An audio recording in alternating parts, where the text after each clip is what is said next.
Hello, everybody, and welcome to another episode of the Atheist Reformation, where we I will. want to rock. I'm gonna slap you. You say you want to rock, but we're talking about the punk stuff today, so. I've just kind of left over from the last couple of weeks. It's been building up, man. Just got to release that energy. Okay, whatever. Anyway, so thank you all for tuning into another episode of the Atheist Reformation here on our Sunday service, where we are hoping to complete our March Madness shootout as far as bands go and see who we are going to crown the ultimate winner of the first Atheist Reformation March Madness for the secular music shootout. All right, so let's take a look at the tail of the tape so far. And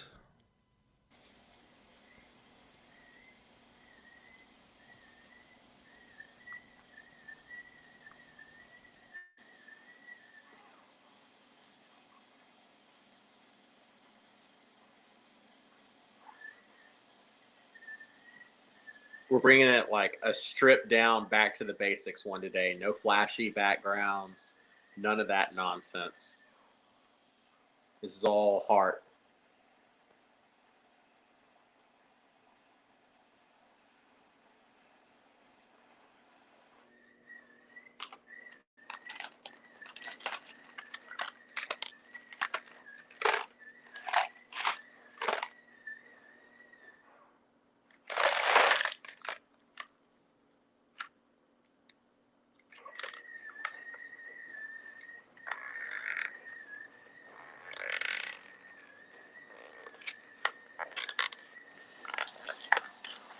You don't mind if I take a break for some beans, do you?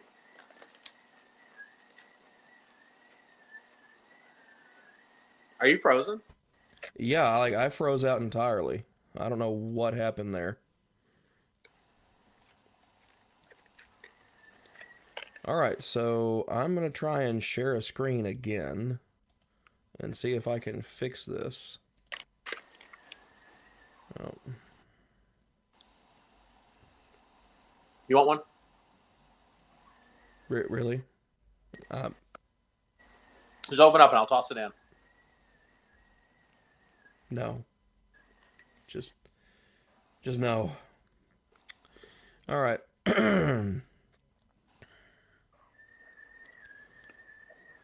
So let's see.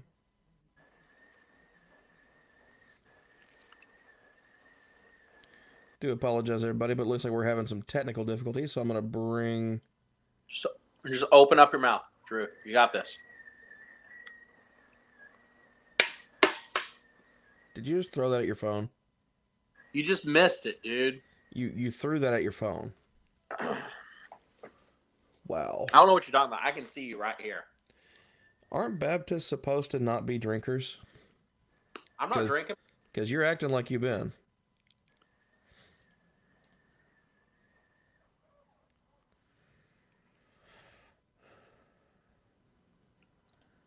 Okay. I'm just hopped up on the sugar. Okay, then.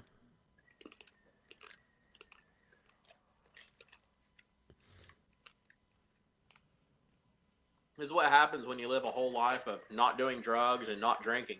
Things like sugar are basically like enough to get you drunk. Seems that way. And B12. B12, huh? B12 is like uncut cocaine to me. Jeez. Okay. I'm assuming. I've never done uncut cocaine. Or cut cocaine. I haven't drank Coca-Cola, though. So I think I figured out what the problem was. Not enough sugar in your diet? No. Something skitzed out.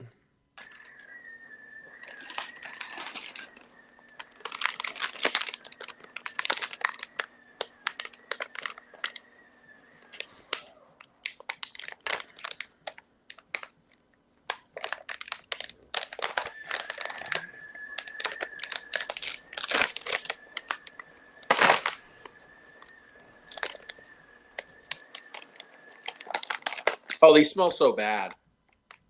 Okay. Have you ever opened a bag of like trolley mixed? I can't quite say that I have, no. Have you ever Oh, hey, while I'm working on the techie nonsense back here, here's how the channel did this month. We gained 14 subscribers woohoo? with an additional 433 total views, for a total of an additional 8,122 minutes watched. Nice. And our community responded with 16 comments, 15 likes, 15 posts, and 10 shares. So, We're now international. Thanks, Nirov. yeah, exactly. I think I already was, though, at that point. But hey, I'm always appreciative for having more people subscribing and watching and whatnot. So let me get into the Google Drive again and get March Madness sheet pulled up. It's a little gummy homunculus.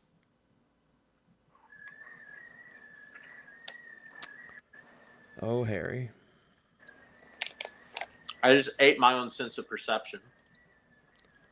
Uh-huh. So sharing this with everybody right now.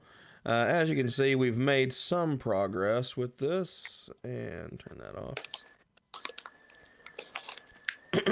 Where Dio is in the semifinals at the very least. And so we have the pop punk counterculture stuff going on, which we got to go through today. And hopefully we will settle the debate between Queen and Rush. And see who is going to shoot out against Ghost. Yeah. We might finish it all today. I'm hoping we do, because I'd like to get back to the regular show. But this has been a fun little kind of just, one-off type thing. And we will definitely do things like this in the future. Preferably with more of a following. That way we can get some more audience participation in there and really kind of get into the weeds on some of this stuff.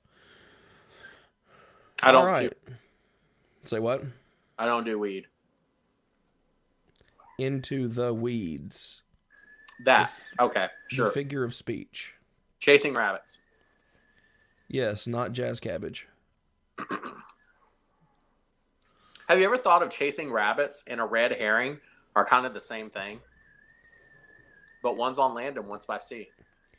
True, and if you want to go by air, you could go on a wild goose chase. That's very true.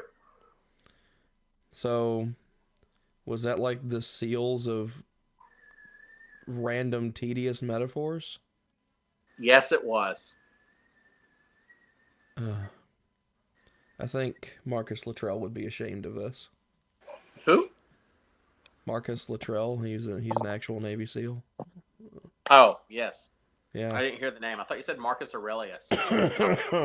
What does he have to do with this? I don't know. I'm sure Marcus Aurelius would probably be shocked and awed by what we're doing.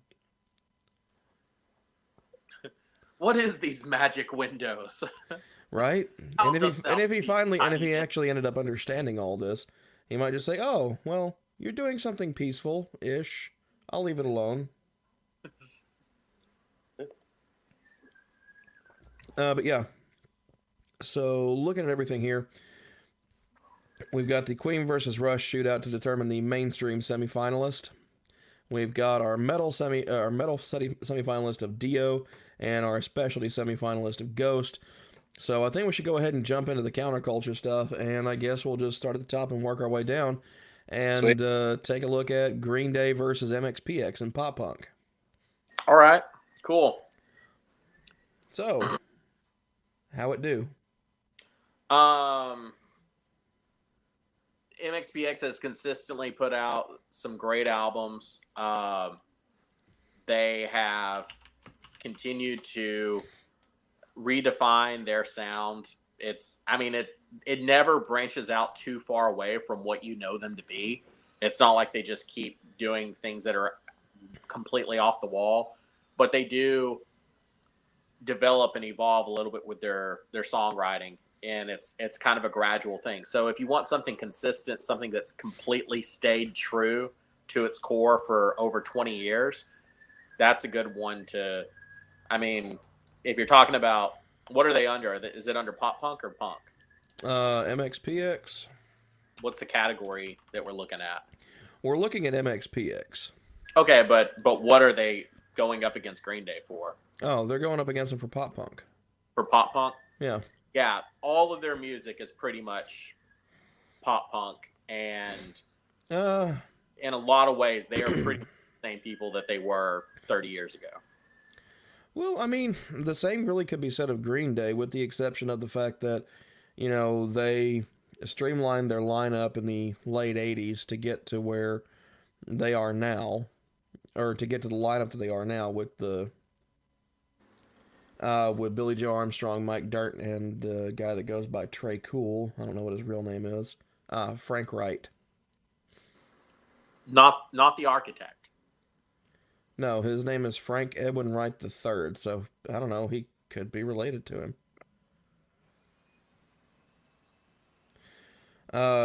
He replaced previous drummer John Kiffmeyer, but Kiffmeyer left because he wanted to focus on college. Yeah. So, I mean, you know, it wasn't like there was anything bad going on there or anything like that. It's just, it was a shift in focus. Yeah. And so, I don't know. Green Day's been running in one form or another since 1987, and Billy Joe Armstrong's been there from the jump, and so has Mike Dirnt. Like, those are the two like original members. They've added a couple of touring people here and there, and then finalized the lineup in the early 90s with Trey Cool as their go-to drummer. So, I don't know. They've been consistently releasing really good music for the most part since they started. I mean, has it always been pop punk? No, but there again, neither has it been with MXPX. Yeah, it has.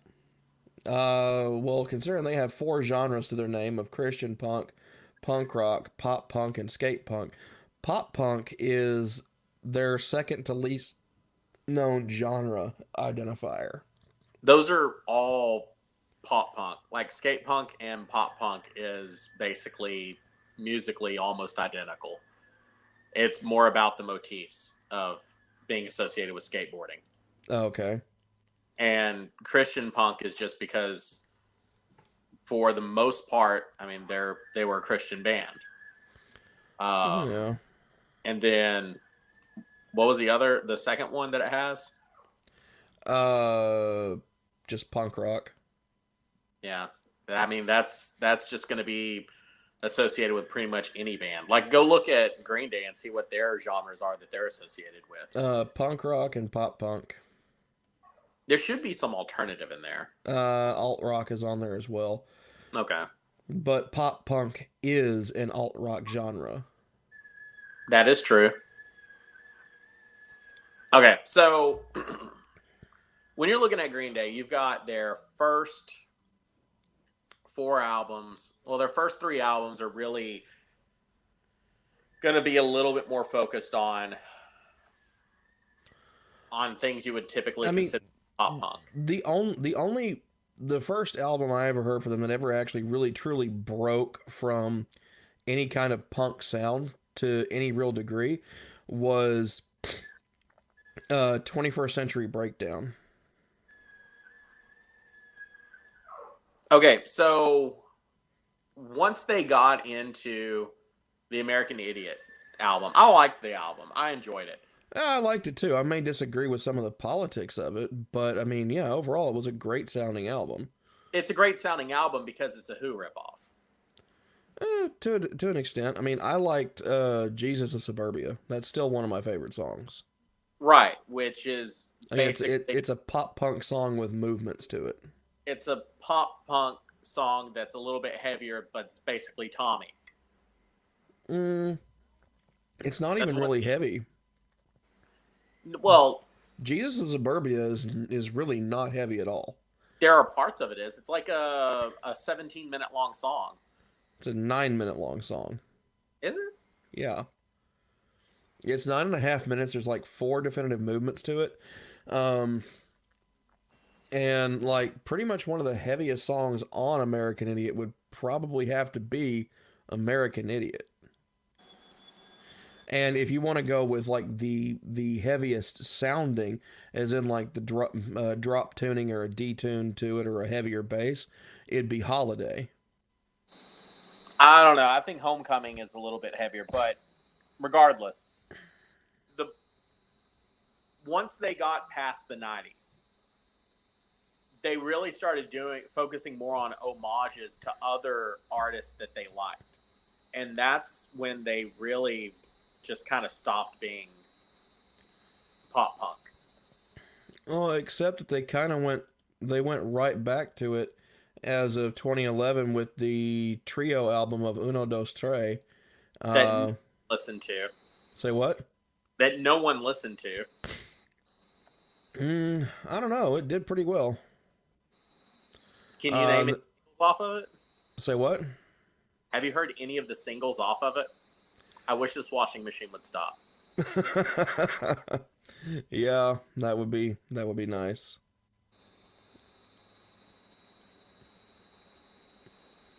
At least it's on the spin cycle, so we know we don't have much longer. True. So what was your question again? Do you know of any singles off of those? Kill the DJ and Nuclear Family. I think that's off Uno. I know Kill the DJ, and you know what? Let's let Kill the DJ be your shootout song. Why? Because it's that terrible. I mean, I didn't say I liked it. I just said I knew I remembered it off of there. And then Dose had I can't remember anything off Dose, but Trey had X Kid and the Forgotten on it. Okay, they're all basically one album. Yeah, I mean, like it's a trio album. It was basically songs that were picked up and done by each individual person. Like Uno was designed to kind of showcase Billy Joe Armstrong, whereas Dose showcased Mike Dirnt, and then Trey. I'm sure you can figure it out from there through both the name of the album and the process of elimination. And they weren't one album. Like those that I just named were singles off of it. But now that I'm looking at the albums themselves, Uno was a 41-minute album, Dose was a 39.5-minute album, and Trey was 46.5 minutes. So when I say it's one album, I mean that they basically, after 21st Century Breakdown, started recording the music and came out with the idea of releasing the material as 3 albums, all within like a year of each other. Yeah, they did go back to back. But that was also when they were doing the a lot of the music festivals. They were doing the like they did the 99 Revolutions tour. That was after the release of the last one. And then I think they were going to do, what was it? They were going to do some kind of documentary about the process, and I think they were going to call it Quattro. Let me see if I can find that. Yeah, January 22nd, 2013, band announced that Quattro, a documentary about the making of Uno Dos Tres, would premiere on January 26th in Aspen, Colorado, as part of the X Games film showcase, and release on DVD on April 9th that same year. And then also, a lot of it was like they branched out into other aspects of the art form, like musical theater. With the American Idiot musical, and then actually having Billy Joe Armstrong embody the character of Saint Jimmy. I mean, so that's a lot of stuff to take on at that point in time.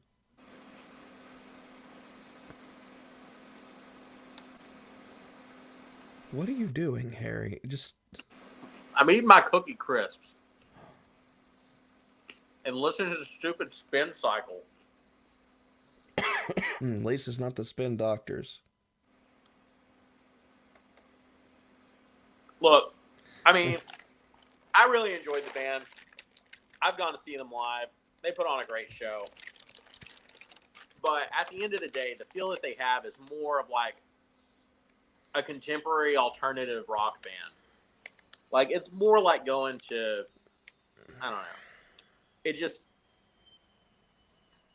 they really, they've done a lot more to where they would not really be considered a great example of pop punk at this time. Oh, like MXPX wouldn't be considered a great example of Christian punk? Look, we're not debating who's the better Christian artist here. No, but the fact of whether or not they are Christian is relevant. And that's changed in like the last, 6 years? Or more. I mean, the music really hasn't. No, it's been about a decade. Almost. About a decade? Almost, yeah. By 20, they've been consistently trying to distance themselves from the Christian punk genre classification since at least 2012. Yeah. And that's when they actively began distancing themselves from it.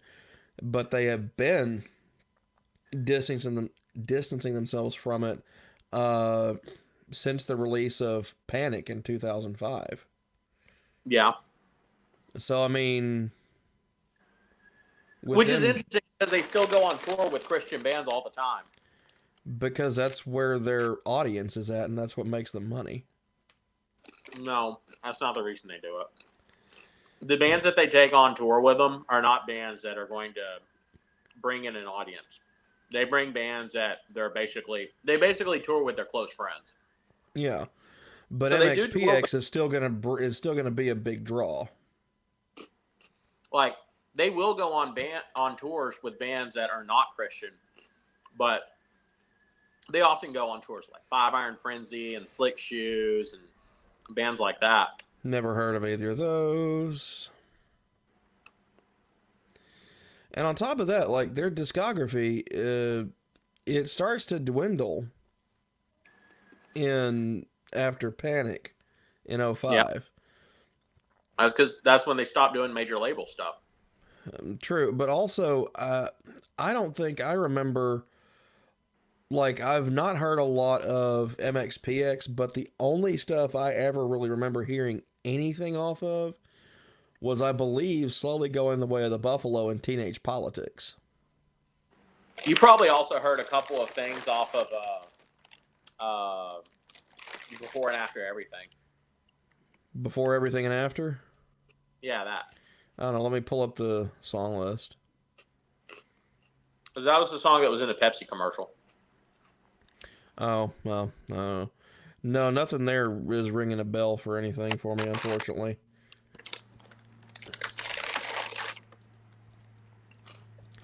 But I want to say it was either Way of the Buffalo or Teenage Politics that I remembered something off of.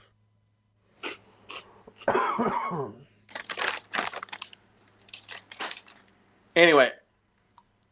Yeah, Self-Serving with a Purpose from Buffalo, and then Democracy and Sugar-Coated Poison Apple off of Teenage Politics. Which neither of those were pop punk. The albums? Okay, hang on a second. Or the songs?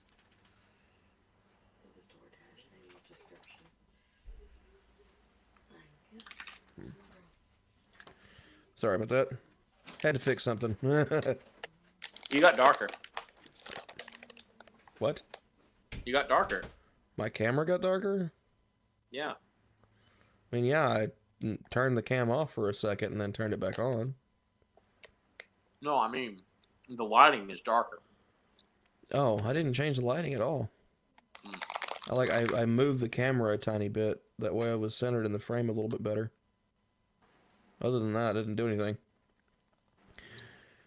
But yeah, so what are we going to use as our shootout songs for this?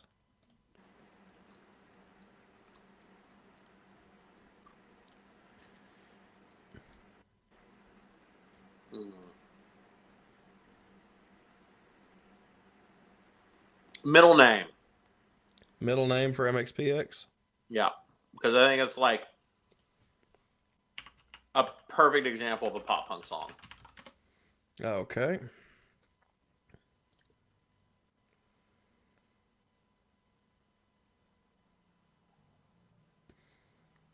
Oh, cool.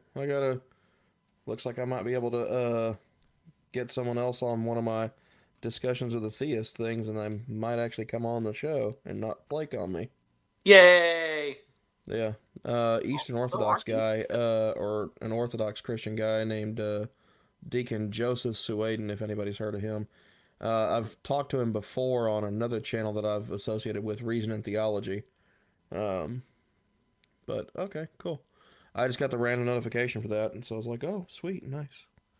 One of the things always interesting about Orthodox is how there's such a national aspect of it.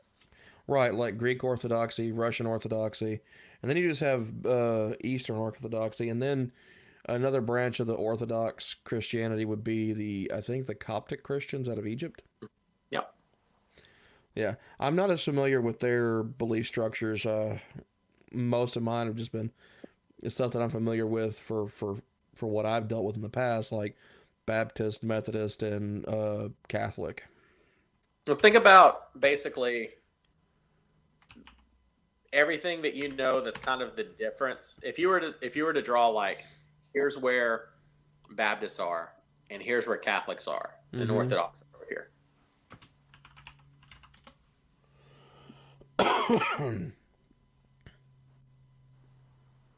Okay. Oh, there's a dog barking. Woof woof, puppy. Woof woof. Yep. Okay, so now I've got to get the screen. What are you going to pick for Green Day? I don't know. I've got like 3 in mind, so I haven't quite decided yet. But with hearing middle name, I might be able to pick something that's matching that at least, or at least comparable to it.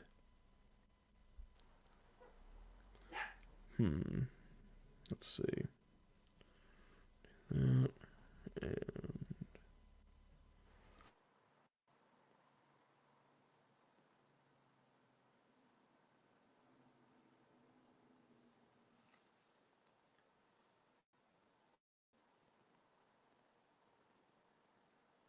all right, let's see if we can hear everything.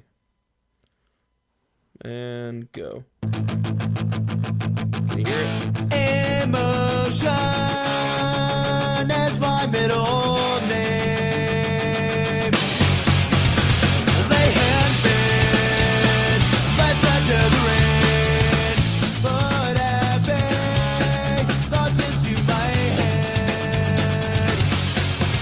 But if I can't stand the hurting what you said, why won't you believe me when I tell you the things that I've said? Still say you tomorrow. It almost sounds like he's trying too hard to The sound like. show.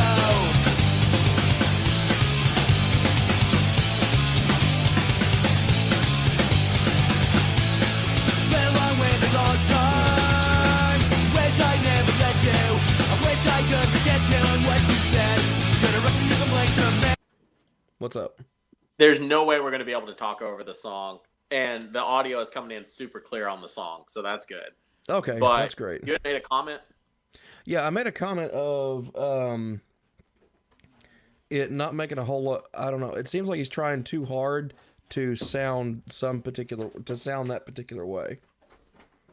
I mean, that's just kind of the sound of pop punk. There is that kind of nasally, stretched out, almost True, but at the same time, you can tell when someone's like pushing to achieve that, and when someone just almost naturally sounds like that.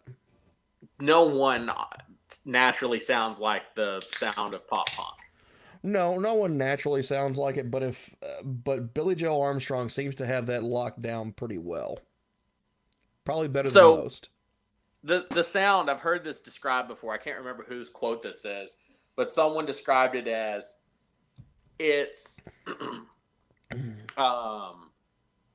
It's American people trying to imitate British people, trying to imitate American people. Yes. Like, that's what it boils down to. I agree. And it's I don't know. It's not supposed to be not supposed to be serious. It's supposed to be just kind of a over the top melodramatic expression of angsty emotions and frustration and like that's what it all is. It's pop punk. It's teenage understanding of ideas and put into fast pace, let your frustration and emotions out music. And everything that MXPX has done has been that level. And also there's a degree of relatability. It's supposed to be, you know, these artists are not like vastly separate from you. They're not on another tier. And every single MXPX concert I've been to, they do a meet and greet for no extra charge. They just meet with the fans either before or after the show. Okay, They just hang out with the fans. That's pretty cool. But like mostly we're evaluating, I would say, musicality and success to a certain degree. But see, when you start with pop punk, but their off-label behavior, you know, is also important to a degree. when you're dealing with pop punk and punk, that's more important than the music a lot of times. True, because it's an entire subculture, essentially. Yeah. I don't know. I think the song that I would shoot at against this one would probably be... Please let it be a song that's actually pop punk. I was going to say Basket Case. Yeah. I can see that. I mean, if you were talking pop punk, relatable, just kind of, you know. I mean, that's a solid one to go up against this. Yeah. I mean, either that or maybe, I don't know, Brain Stew, but I think that would be a little bit too long because it's technically a dual track song, Brain Stew and then Jaded. They're supposed to roll right into each other. They are, but that's where they got a little bit influenced by like grunge. That's more of an alternative song than a pop punk song. How it goes together. Like that really sounds like something you could find off of a Nirvana album. Maybe. I don't know. Longview was always really good too. Yeah. I mean, it's also kind of funny considering that that's also the name of my hometown.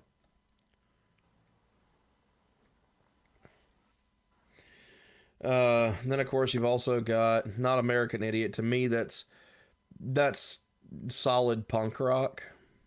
I mean, so yeah, it could be pop punk, arguably. But if we're looking at just straight pop punk, I would think something like Basket Case or Longview or When I Come Around. You go with one of the deep cuts, No Pride. That's a good one. Say what? One of their deep cuts, No Pride. I think that's actually off of 39 Smooth, so that would technically be during the days of Sweet Children. It's off Insomniac. It's off Insomniac? Yeah. Okay.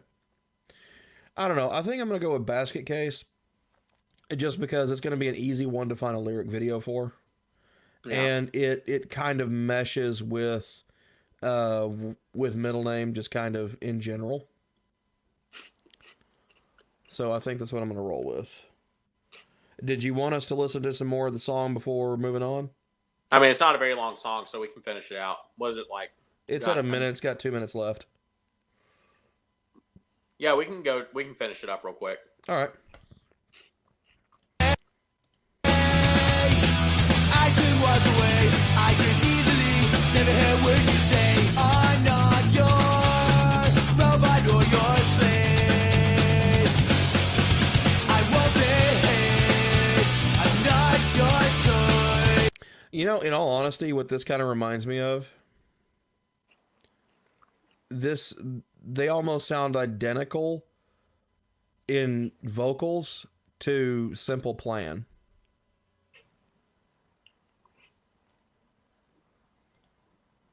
My cat's. I don't know what's going on with her. Say what? My cat is just sitting there, like having a fit at the window. Oh, okay. Like she's just growling, like fight something for no reason. She's making the hunter sounds. Huh. Anyway, back to the discussion. There's a lot of similarity there because that's kind of how Simple Plan styled their vocals and stuff like that. That's why I was saying, like, in terms of influence, like they've influenced a whole lot of bands, but well, so for Simple Plan, the vocals sound like this, but looking at the lyrical writing style and the a lot of the bass focus that they have, that's more indicative of Green Day.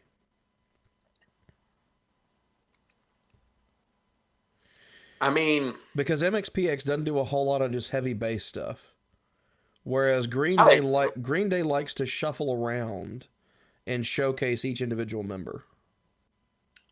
There's only 3 members, like. Yes, but they do so constantly throughout each album. So okay, it doesn't matter if there's only 3 members; they're constantly moving around and showcasing people. And that's part of what I like about them, in all honesty, is that there's, okay, yeah, Billy Joe Armstrong is the front man. He's pretty much the idea guy. That being said, he happily steps to the side to showcase Trey Cool on drums. Or like with Longview, the big thing about that entire song is that bass intro that Mike Dirnt plays throughout the entire song. That bass riff is what drives that song. If you want to bring in Longview, then the equivalent for MXPX would be Chick Magnet. It's heavily built upon the bass line. I mean, this would actually be kind of fun if we like tore down and went like song by song comparison and found like an equivalent song and who did it better.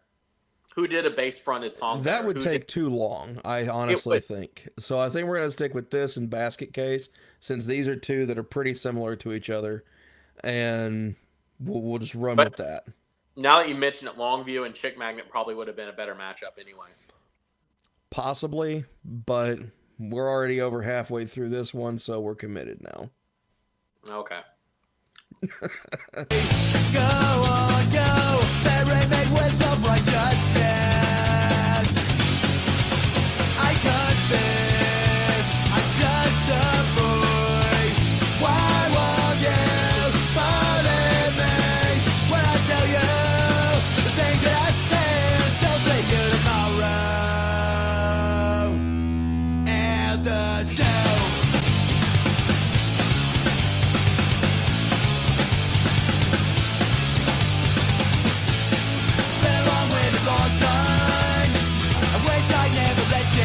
I wish I could forget you what you said. Better look at the place of me. I should walk away. I can easily never hear what you say.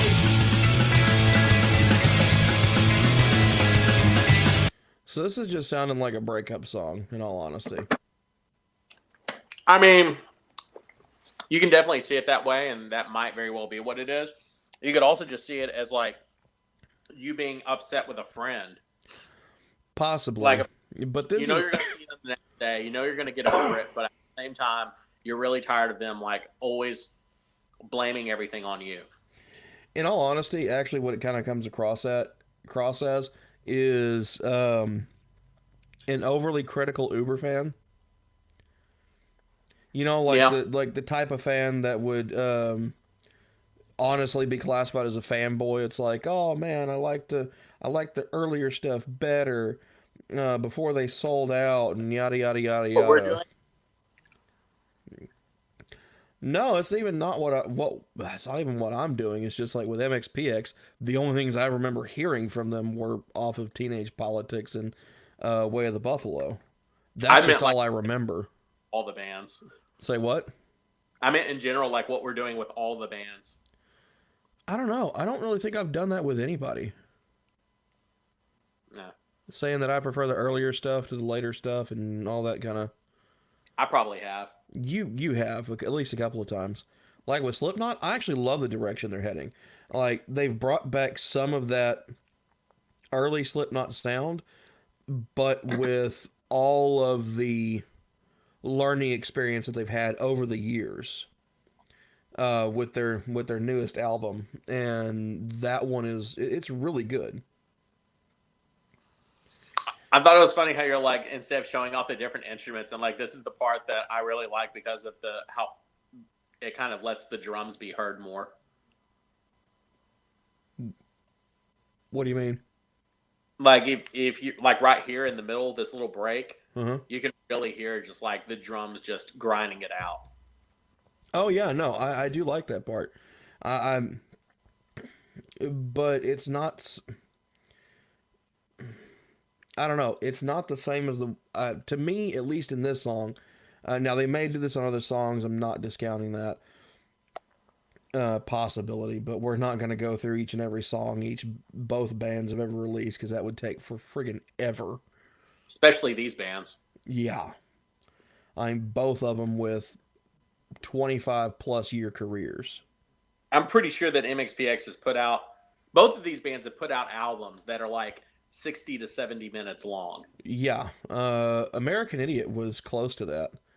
Which I've got so much respect for that. If you're not a prog band and you've put out albums that are over an hour long or close to an hour long, like that's a lot of material you're writing. Yeah. Oh, I don't think there's a single album from Green Day that's under 40 minutes. I've never encountered one. Now, 39 Smooth and Kerplunk maybe, because those were just extended plays. Those weren't like straight up studio albums. Yeah. I mean, and in all honesty, American Idiot was a rock opera when you think about it, because from start to finish, it's the story of Saint Jimmy, and most people don't think about that. Most people just think of, oh, I know Holiday, or I know Boulevard of Broken Dreams, or Wake Me When September Ends, and all that kind of stuff. It's like, yeah, but you're missing out on so much stuff, like She's a Rebel, Novocaine, Jesus of Suburbia, all of those things. And then I think there's actually a song on there called Saint Jimmy. There is. Yeah. That's just kind of the story of him, or the introduction of the character. But yeah, Jesus of Suburbia has 5 distinct movements embedded in it. It's a 9-minute song. So you start with Jesus of Suburbia, then you have City of the Damned, I Don't Care, Dearly Beloved, which is actually one of my favorites because it's got that kind of that 50s rockabilly kick to it. Yeah. And then Tales of Another Broken Home. See, that's the one that I was saying. Tales of Another Broken Home is the one that gets pretty heavy. Even then, it's still not heavy as far as the sound. Like Homecoming, it has some heavy sounds in there. In particular, the movements 3 and 4, Nobody Likes You and Rock and Roll Girlfriend. I mean, Rock and Roll Girlfriend is fast, but it's not heavy. Like it's a little detuned is where I'm talking about heavy. Like when I talk about heavy, I'm talking about it from like how heavy is defined with metal music and rock music, which is detuning guitars or using drop tunings. Oh, okay. Like that's what heavy is. It's using a darker or lower tune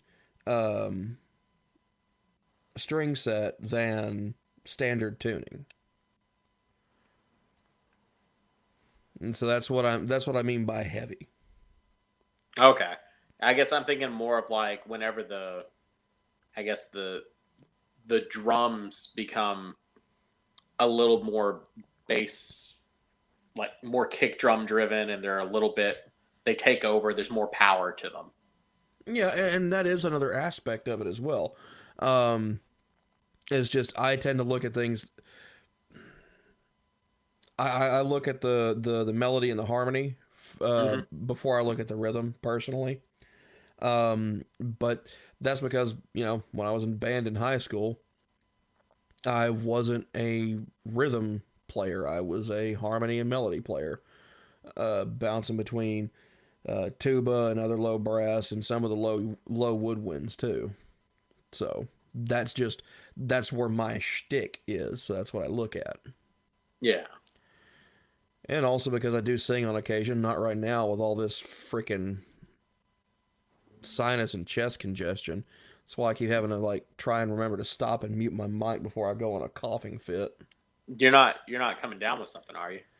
No, it's here in Lufkin we've had some massive temperature up down, and that's cranked the humidity and then just ripped out the humidity from the air. And so just about everybody is getting either chest congestion like I've got or some kind of upper respiratory infection. That's not good. Especially if, the virus takes over here in East Texas. Because then that means that all of Lufkin's going to be susceptible to it. Yeah, no, I don't think I've got COVID-19. Well, no, I'm just saying that if the whole city is already being affected by that respiratory stuff, if COVID-19 did hit, it would have an easier time, yeah. And since it is a respiratory style affectatious virus. But anyway, okay. So I think we've heard. Well, let's hear the drum bit. So yeah, a lot of snare, a lot of tom.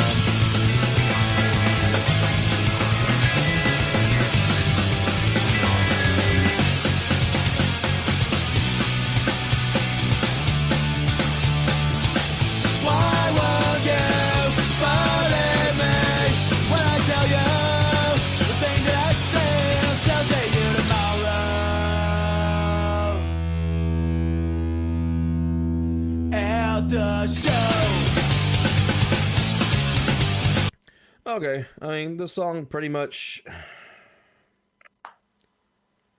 it wasn't bad. This is something that I would probably willingly choose to listen to at some point. Mostly if I just wanted something kind of in the background that I didn't really have to pay a lot of attention to or be an active listener in. Yeah, because and they've got albums where the songs lead in like that, where it's just, instead of having 1 3-minute song like that, you got 20 different songs or 15. It's designed to be a continuous play that you can listen to, and they all have that same feel if you're busy doing something. Okay.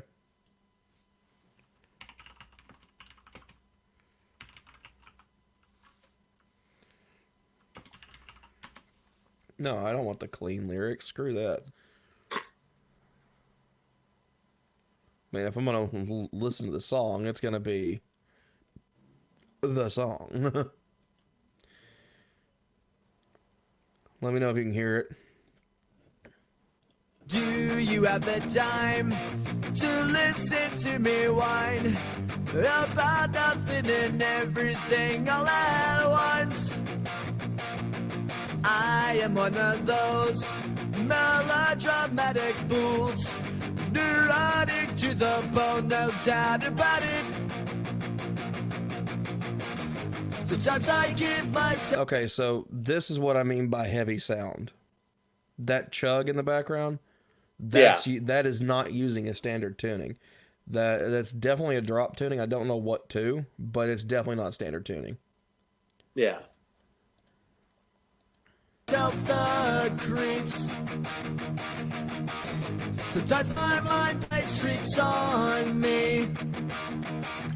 It all keeps adding up. I think I'm cracking up. Am I just paranoid? Am I just up? I went to a shrink to analyze my dreams. She says it's like a sex that's bringing me down. I went to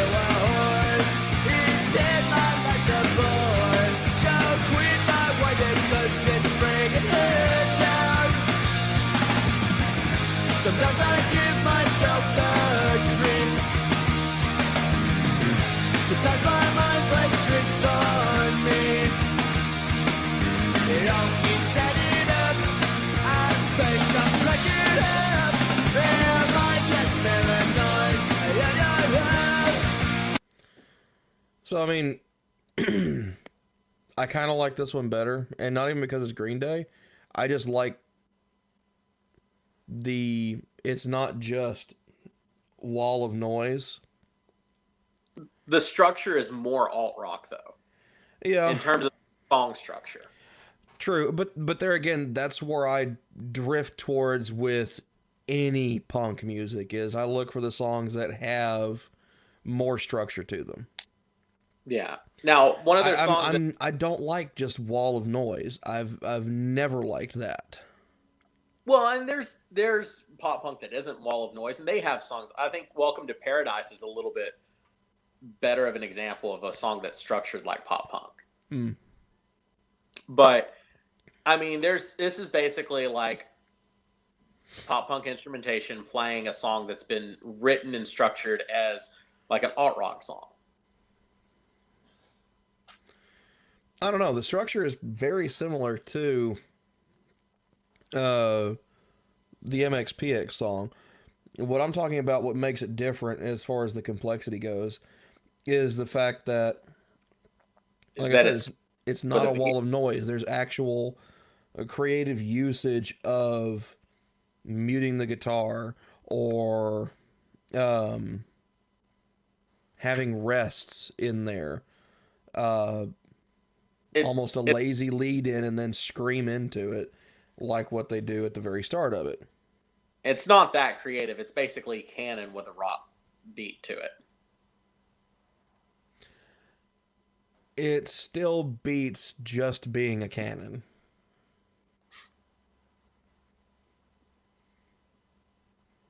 I mean, it still beats just being a canon. No, I mean the song Canon. Okay. Have you ever like it's the same melody. Like there's even videos on YouTube of Basket Case by Green Day synced up with Canon, and it's like the same melody. Canon by who? It's the classical song. Canon. There's lots of canons. Is it Canon in D? I think it might be what it's like the most well. Go you figure it out. I mean, there's Pachelbel canon. That's probably one of the most well known. Yeah. Huh? Yes. Yes, that. Pachelbel's canon. Yeah. Or are you saying it's Pachelbel's canon, or are you saying it's canon in D? Is it? Aren't those the same? Well, I mean, like, just about every classical artist, composer had a canon in D, so knowing which composer... Okay, so Pachelbel's canon in D. Got it. All right, so let's listen to a little bit more of that.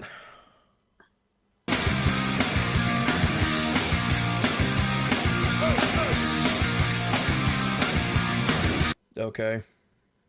And I'll even back it up here a little bit. Once I am one of those melodramatic fools. Okay. So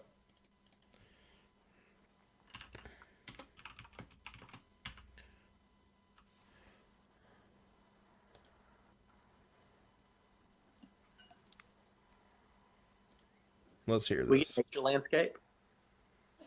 Say what? We get nature landscape. Yep. No. I'll let it get to the main melody.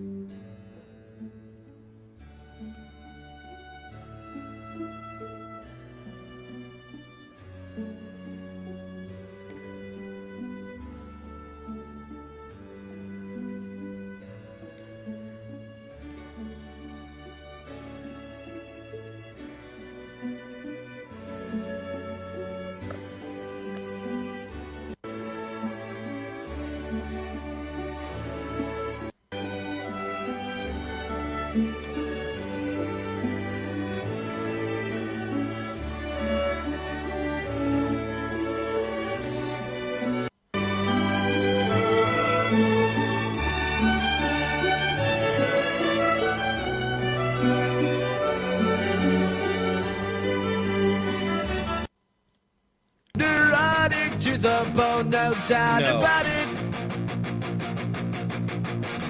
Sometimes I give myself the creeps. Yeah, sorry. No, that's wrong. Go back. Go 10 seconds forward, 10 seconds forward. or 5 seconds forward. 5 seconds forward. On me, it all keeps adding up. I think I'm cracking up.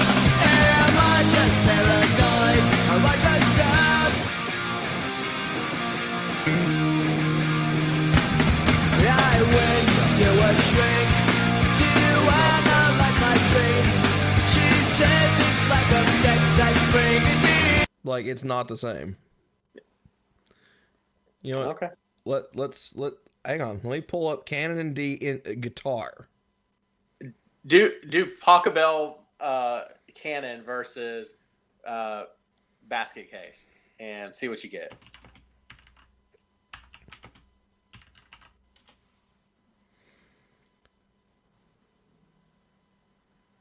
There's somebody who mixed it together, yeah.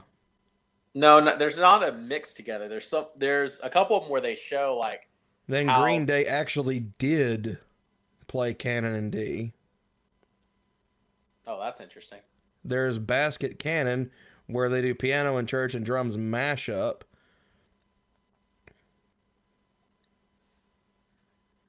Like, there's mashups done of it, where they mix it in. And it's because they use similar time signatures or similar tempos. But it's not the same rhythm. It's not the same rhythm. It's not the same tuning. It's not even the same melody. It's not the same rhythm, but it's very similar. So it's not the same any freaking thing. No, It's not the same. If it's not the same melody, I did and say it's not the same rhythm, then it's that. Those are your two key components of a song: melody and rhythm. It's not the same rhythm. It's the same melody. No, it is not the same melody. Okay, play the guitar part then.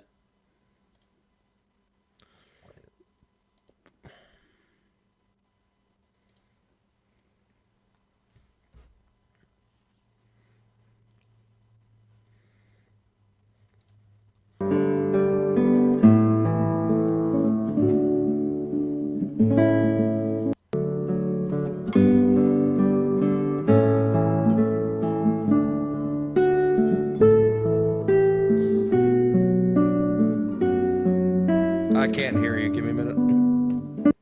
What? I went to a shrink to analyze my dreams. No, Yep. that's not how it goes. It's I went to a shrink to analyze my dreams. Like, there are pauses in there. This does not match up with this. It's the same song, man. No, it is not. You're an idiot.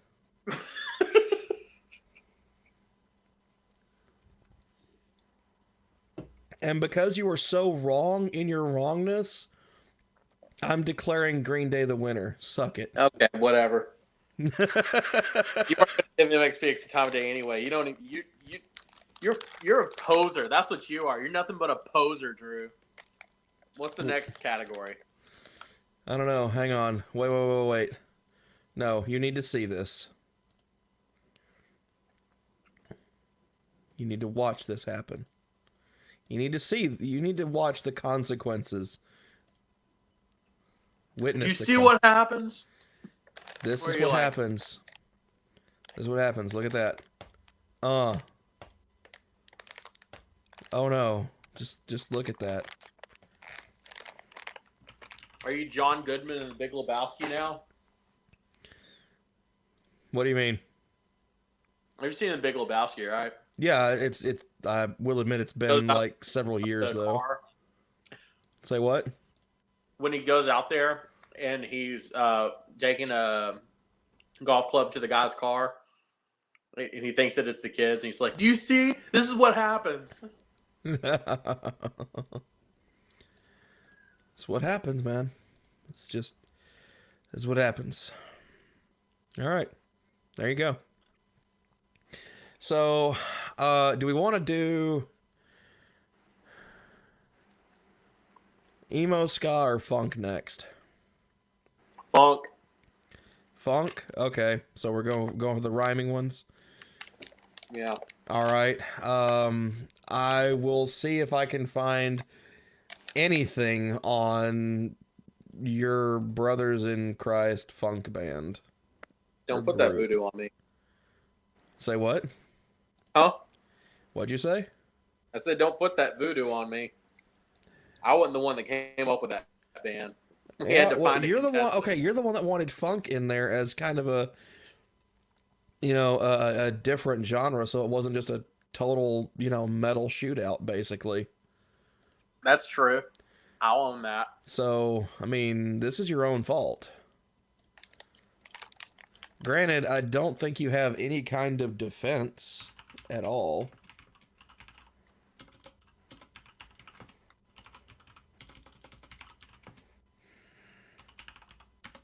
Before you play the song, I have to make a statement. Oh, gosh. What? Find the song first. I'm trying to see if I can find any. Okay, here we go. God's Armor. That's what it is. That was the only one that I really noticed.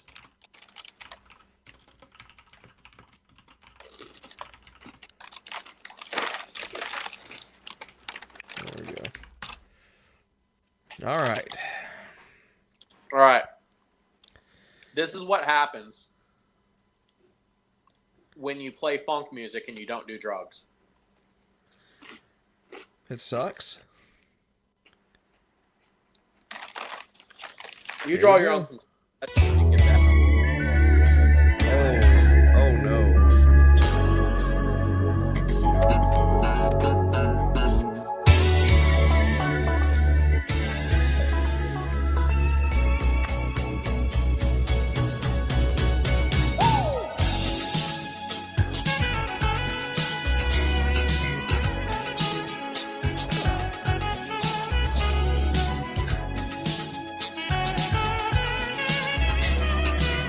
This sounds like the soundtrack to a vasectomy. Have you wondered how you could take a stand with the devil? Is this even funk? Defeat all the Technically, yes. and strategies. Like, yeah. Funk and jazz do pull a lot from each other. Friends play the right What the hell is wrong with you? where the shoes of good news and the I'm stopping this storm now. veils of truth. I couldn't fight the funk anymore. It just took over. Dude, you danced whiter than freaking Alfonso Ribeiro did as Carlton.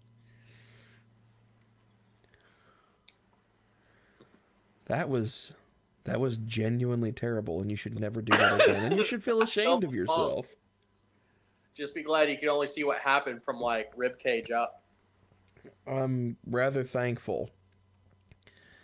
No one needs to see you do random hip thrusts off your couch, which I'm assuming is probably what happened to some degree or other. And I'm glad that the world did not have to bear witness to that. Those hip thrusts were more random than you could realize. I think they call that dysplasia, and you should see a doctor for that. All right, so yeah. They get points for staying fully clothed. Yeah, but I know what I'm pulling up. Atomic Dog, because there's no surviving this one. Oh no. That starts like halfway through it. We're not doing that. Here we go. Do the dog catch a baby? Do the dog catch a dog?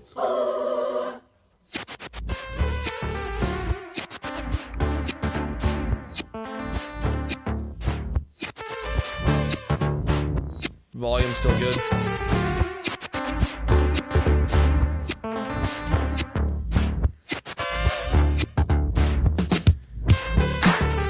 And just look at that album cover too.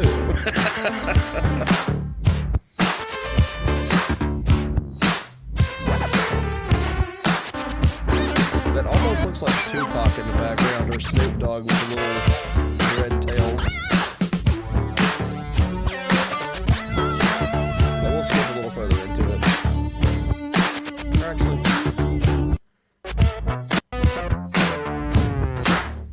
yeah, this is a story of a famous dog. But the dog that chases its tail will be busy. These are clapping dogs, rhythmic dogs, harmonic what dogs, is your cat freaking out again? house dogs, street dogs, dogs of the world unite, dancing dogs.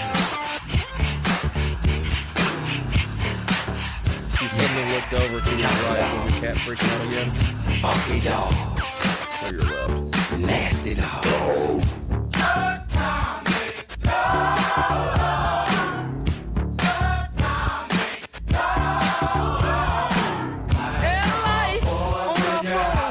When you're out there walking the street, you may compete. Other dogs.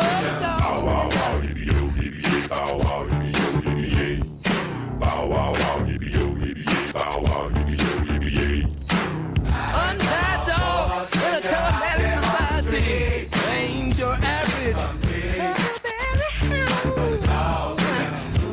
Why must I? So I think we can all agree, far superior. Okay, I don't know why you didn't go with We Got the Funk. Because Atomic Dog is still my absolute favorite thing. All right.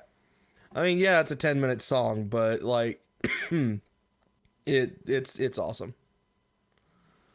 I mean, you didn't have to bring out like the you could easily pick your song that you prefer personally and still win the battle.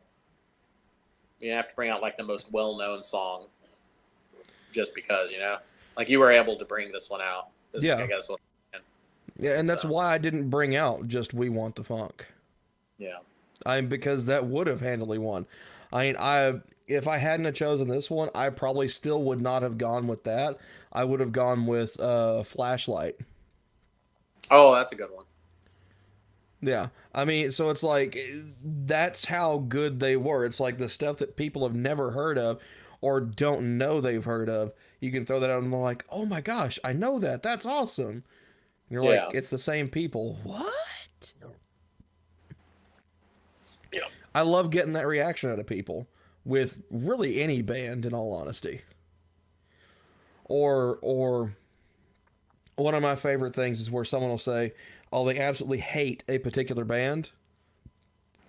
And then I'll dig through their catalog and be like, hey, listen to this one. Oh, man, that's awesome. Yeah, you know who it is? Who? That band you hate. Hello, cat. All right, so I think we all know what happened with that one. So we're going to go ahead and move George Clinton and the P-Funks on.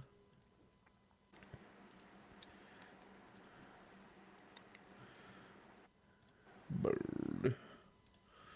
And from here on out, they're just going to be known as Parliament, so that the name actually fits in the cells. You know, as it were. Why is it not doing that? There we go. Nope, that's too much. Okay. You know what I came to learn? What's that, Harry? That a lot of different there's like several religious stories in different religions about orange tabbies. Huh, okay. I thought that was weird. Okay, so let's see. We can do emo, which is My Chemical Romance versus Me Without You, or ska, which is the Mighty Mighty Boss Tones versus the Supertones. Let's go ahead and get Me Without You and My Chemical Romance out of the way. Okay, I'm sure that's probably going to be an involved discussion. Yeah. So I don't know why it would be an involved discussion for you, though. Because this is like hands down I mean, you tell me what song you want me to bring, and I'll bring it. Just what kind of Me Without You song you want to go with? I'm trying to think something that's like. I think that the louder the better is going to work for you because they have a wide ranging catalog from like stuff that's almost like. I mean, I like a lot of different stuff out of MCR's catalog. Do what? I like a lot of different stuff out of MCR's catalog. Probably one of my favorite albums is going to be one of the ones that everybody knows, Welcome to the Black Parade. Just because there was a ton of good music off of that one album. I mean, if you were actually going to do Black Parade, the song. No, I wouldn't. Okay. Everybody knows that one. Let's do Gentlemen, because that is one that they do not play anymore live, and it is a very aggressive song that will go in a direction that I think you'll enjoy. Okay, so Gentlemen by Me Without You? Yeah, if we're going to get a song that you're going to give them a chance and be like, okay, yes, that's probably going to be the one. Okay. I mean, I'm willing to give a chance to just about anything, for the most part. Like I said, even with the MXPX song, it's like, that's something that I would probably put on a, just blah playlist to just kind of, have as background noise for the most part. And it would keep me going, keep me focused on whatever it was I was trying to do at the time. I mean, so to me, I personally, I need music like that in some cases, usually at work, but When we're done with the filming today, then I'll give you a few other MXPX songs you'll probably like. Okay.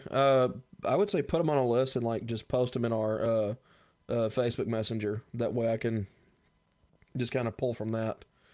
Yeah. Because what I'll probably end up doing is having that pulled up on my computer and then just add them to a playlist on my Amazon. All right. So, was there anything you wanted to say about Me Without You before we got into just the song shootout of them? I guess one thing to think about is they are typically considered to be a Christian band, Okay. based on the audience that listens to them and the festivals that they've played and the labels that they've signed to. They are not exclusively a Christian band, though. Okay. One of the things I love about them is... Well, I mean, neither was Under Oath, and we allowed that, so... Yeah, well, they are exclusively a theist band, though. Okay. They are theists, and they are religious in their material that they present. Okay. But they also pull a lot from Judaism and Islam. So they like to keep it Abrahamic. Yes, I believe, I could be getting this wrong, but I think that growing up, their household is like ethnically Jewish, but their parents converted to Islam, and one of the brothers lived in like a Christian commune, so there's a lot of like Christian overtones in a lot of their music, and also like explicit symbolism and metaphors that are used. Yeah, you've got the brothers Aaron and Michael Weiss. Brandon Beaver is another guitarist. Bassist is Greg Jahanian, and drummer Ricky Mazzota. Yeah, and what I would say is that this is their final year touring as an active band. So if you get a chance to go out and see them this year, please do it. You will not regret it. They're on a great tour right now with Thrice and Drug Church. Okay. So in looking at this, it looks like there are two. I'm assuming this is probably just a misspelling by somebody. There's either Gentlemen or Gentleman. But are you specifically referring to the track off of the album A to B Life, their first one? It was re-released. It was on their stuff before A to B Life, like their LPs. Okay. And then A to B Life. Okay, so I just want to make sure that I'm pulling up the right one. Yeah. Okay, so was there anything else you wanted to kind of talk about with the band before we kind of went into the music aspect of it? They're really known for their kind of spoken word style. And Well, I mean, then looking through their Wikipedia, it looks like they do pull a lot of stuff, especially off of A to B Life, from the Sufi poet Rumi, which would be Islamic, including the song "The Cure for Pain," which is A to B Life, and then a line in the song Seven Sisters from Catch for Us the Foxes. yeah. And looks like they pull a lot of their metaphysics from John Donne. Everything was beautiful and nothing hurt. Aaron Weiss's lyrics are based on a poem from the metaphysical poet John Donne. Yeah.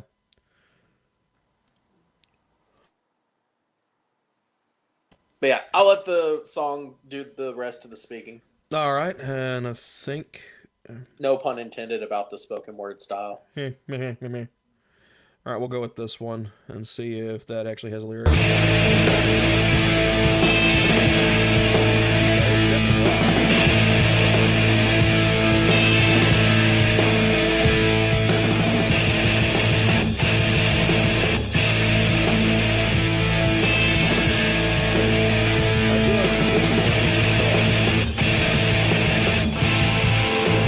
Not many bands use this in chords.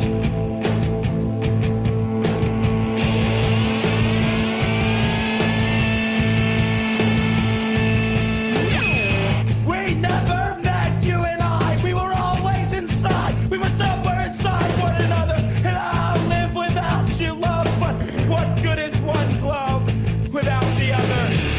It's not bad. The vocals are losing a little bit, but it's not just bad. Still, you only ask about my leaving. Oh, but honey, I had no choice, and I'd go and wish you got heavy breathing. For the sound of your voice.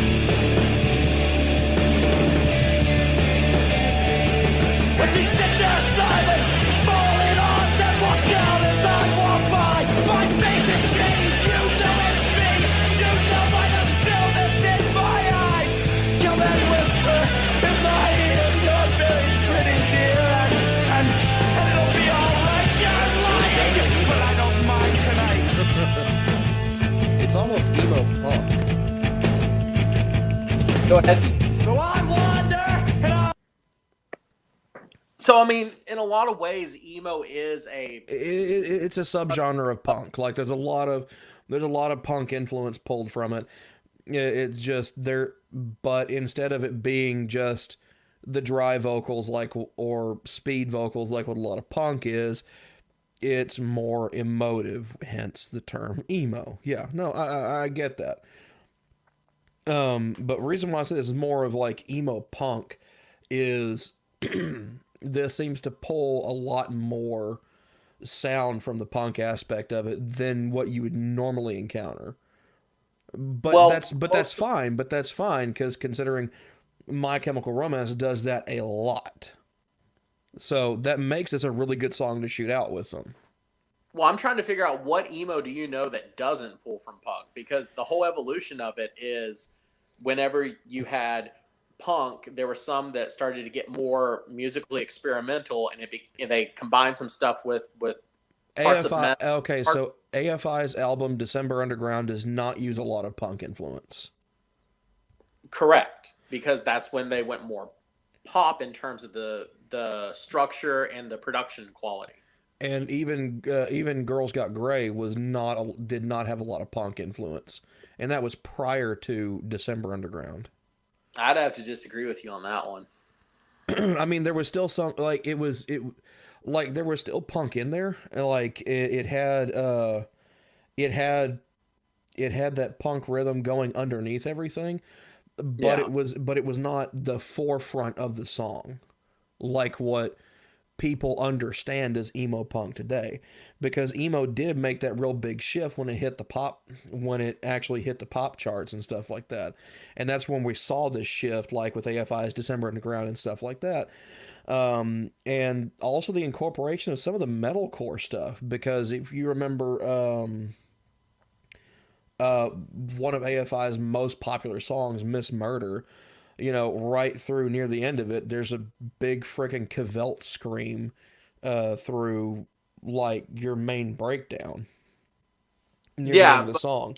I mean, so that's where all that experimental stuff really started coming to the forefront, and you kind of lost a lot of the punk backing, and that, I think, is where we got that genre split, where most people who listen to stuff like later AFI and things like that were described as emo, and then they reclassified what really was emo as emo punk. I think you got the evolution backward, because it comes from the hardcore punk went into post-hardcore, which is where they weren't so focused on the definitive, like, constant steady rhythm that's typical in punk and hardcore. Right. And did the post-hardcore, those bands started making songs that is more of what you think of, what you're describing as the emo punk. And every band that you're talking about, it basically, the further back in their discography you go toward their first albums, is going to be more quote unquote emo punk. And then as you get later, whenever they start using more mature production quality in the studio, and their songwriting becomes a little bit more pop accessible, that's what people are thinking of as I guess, quote unquote modern emo. And see, that's one of the things that I actually kind of liked about MCR, is that on every album, you didn't have to like everything about it, and they really didn't care, because even when they got into the big studio production, there were always some like almost hardcore punk and even some post-hardcore punk stuff on each album for their earlier listeners, for their early adopters. That was one thing that has made me continue to listen to MCR even after the breakup in 2012. And that's part of what made me really stoked about that single reunion concert at the end of last year. How many albums did they put out as a band? MCR? They didn't put out a ton. I think only 3 maybe? No, it was more than that, I want to say. I really want to say it was more than that. Looks like 5. Okay. Like, you've got 3 Cheers for Sweet Revenge. That's one of their first ones. Then you have The Black Parade. Now, this is all after the major label signing. Yeah. But they've been around since early 2001. And I'm going to have to mute and pause right here. I'm going to run to the restroom real quick.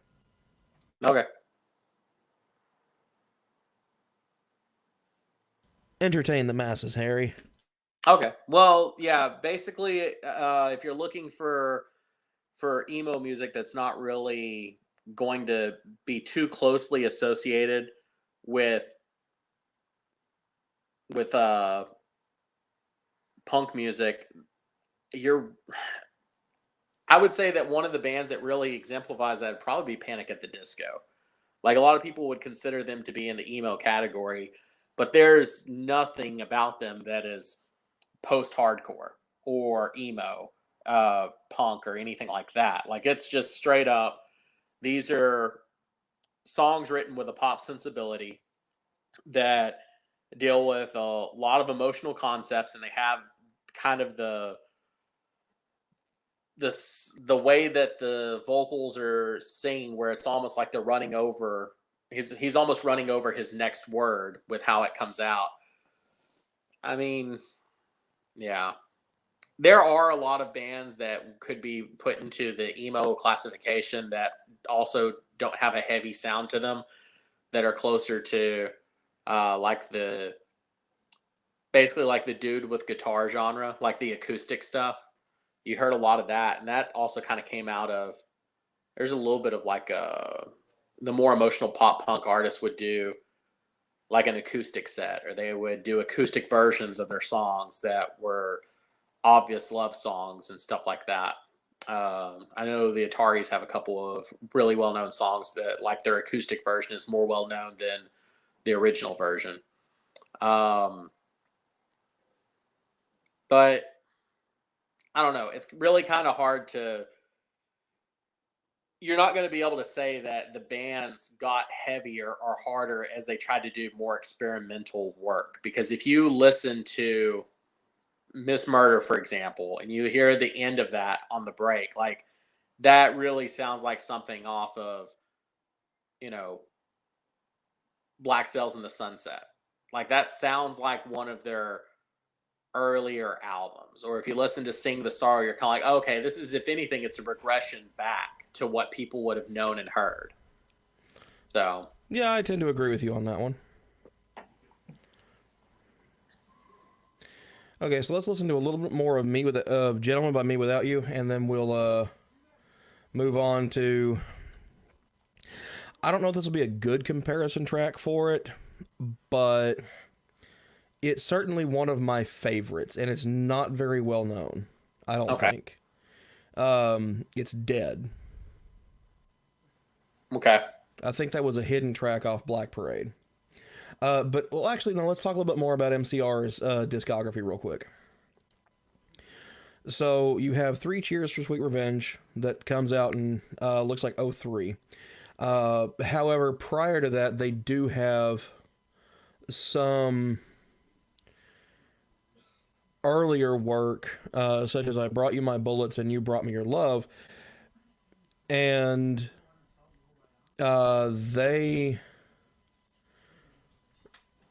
part of what sparked Gerard Way to actually start the band, it looks like the fact that he witnessed the World Trade Center attacks. He wrote the song Skylines and Turnstiles, which was to express his feelings about 9/11, and then shortly after, Ray Toro was recruited as the guitarist, because at the time, Way did not know how to sing and play simultaneously. So it's kind of interesting how they got their start, in all honesty. 3 Cheers for Sweet Revenge is probably the one where people know the most singles off of without actually knowing the name of the album. Because think of it this way, it's like the 4 biggest singles, the 4 of the biggest singles they ever released, which most people know them for, are, I didn't realize I'd turned my camera back off. Whoops. Thank You for the Venom, Helena, The Ghost of You, and I'm Not Okay, I Promise. And what's funny is a lot of people attribute Helena and I'm Not Okay to the Black Parade. That's generally the one I hear them attribute almost every song to, which is kind of funny.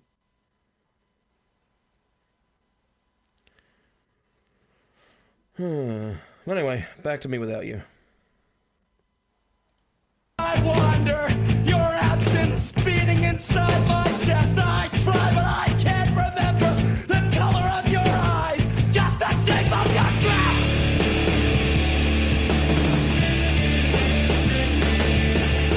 And through a garden overgrown, now it's a long walk home.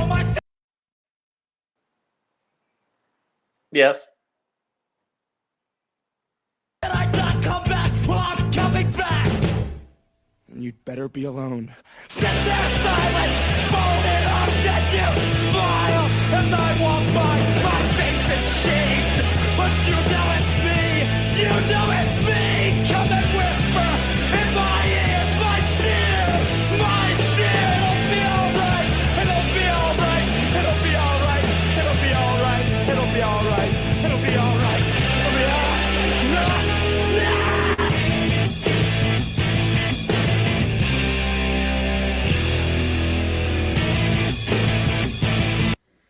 Okay, that's pretty good, I'm not gonna lie. Yeah. One earlier criticism I offered for it is that in the early part, the vocals kind of lost me a little bit, Yeah. just because I know he wasn't. It sounded like he was trying too hard to get the gravel, to get that scratchy sound, and so it threw his actual tonal quality way off key for a few bits. And I don't know if that was intentional or not. It sounded like it really wasn't, because he got control of it later on. Um, so, maybe it was just a mishap in recording and they used the wrong take from it. No, no mishap. Like, this is a band that when you see their stage energy and you see them play and you listen to their other songs, Mm-hmm. I know a lot of people have heard this before, like, it's trying to capture lightning in a bottle. Okay. They're like trying to capture a whole hurricane in an aluminum can. Like, their sound it looks so frenetic and so out of control, and it sounds like everything is on the verge of falling apart.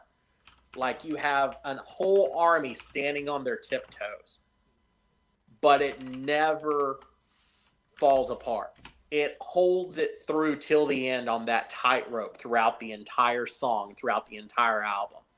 And what is beautiful about this band is that that's their earlier stuff, where that particular song, they will not play it live anymore, no matter how many people want to hear it, because they've moved from that area.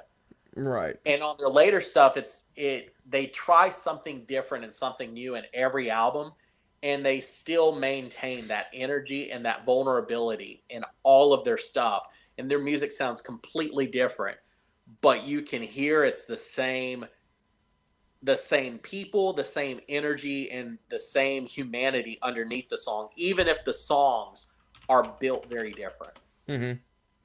And I think some of their later stuff, you really can't, I don't know if you'd really call it emo or not, other than it's just very emotional and a very religious. Well, I mean, that's kind of that's to some degree what defines emo music is the emotionality of it.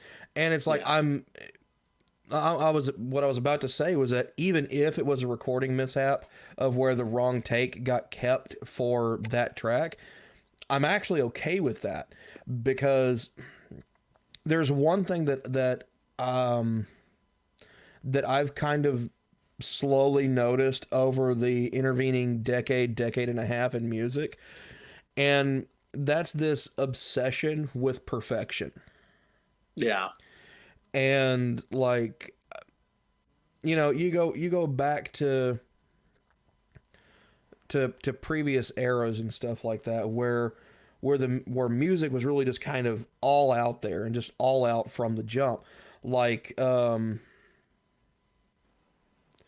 oh damn it, I can't remember the name of the song anymore, because it's been forever since I listened to Iron Maiden.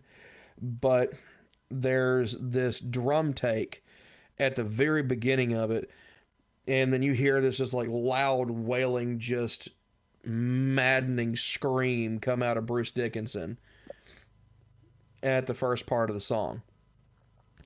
And that was born out of the fact that their audio engineer, their recording studio, their sound guy, would not let them move on in the song until the drummer got that right and did it himself. Because this is back in the days of tape. There's no time. You can't time align drums on a tape. You can't use drum samples. You can't use drum sims. None of that. You have to be able to do it. And oh gosh, let's see.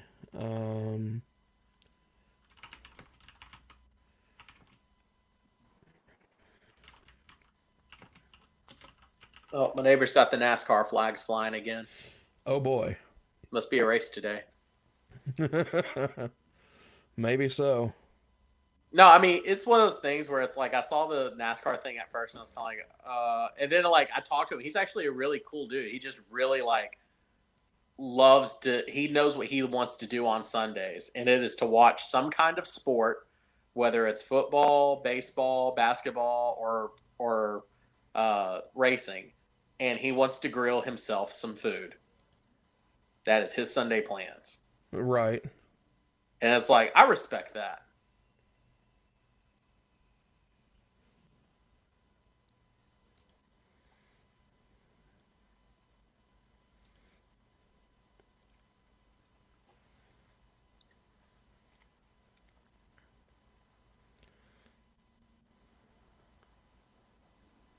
But I don't even know how many albums Mini Without You has put out. But honestly, every single album is a new adventurous sound. Like, it's not always the exact same thing. There's something that's similar that you can hold on to and you remember. And you're like, yeah, this is my launching point that seems familiar. But they always do something new and something different throughout their entire thing. And I think that might be why they're no longer going to be an active band at the end of the year, is they finally are just like, maybe they were like, we aren't going to be able to do anything else right now that we can think of that we haven't already done without it basically being an homage or a tribute to some of the previous stuff. So now's a good time to rest. Mm-hmm. But I think they might also be like settling down with families and stuff. That also, very well could be. Which would make sense as to why they're labeling it as, we're no longer going to be an active band. Because they may still do one-off shows, just not touring. And they may not have time to record a full album like they did in the past. They may basically be focusing on releasing and managing their old material and their merchandise and stuff like that. Yeah, that's true. Let's see.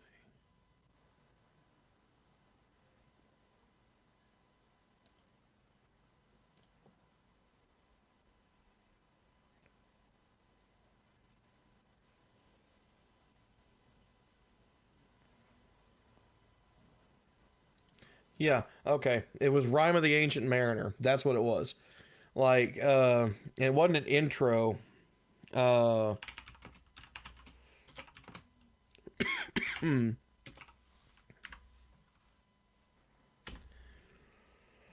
Let's see.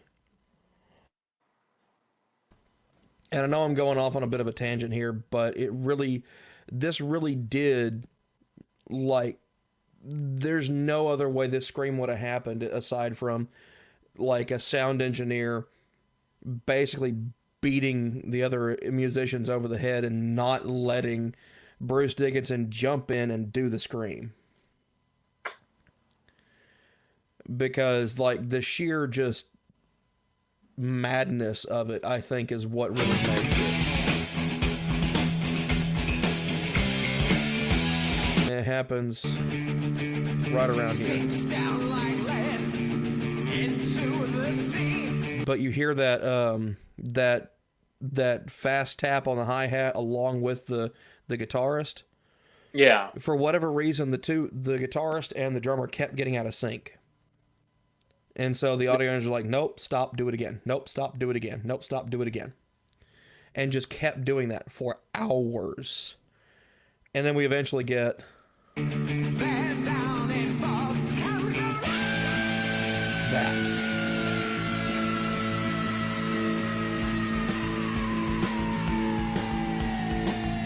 He finally got to do it. He'd been waiting all day to do that.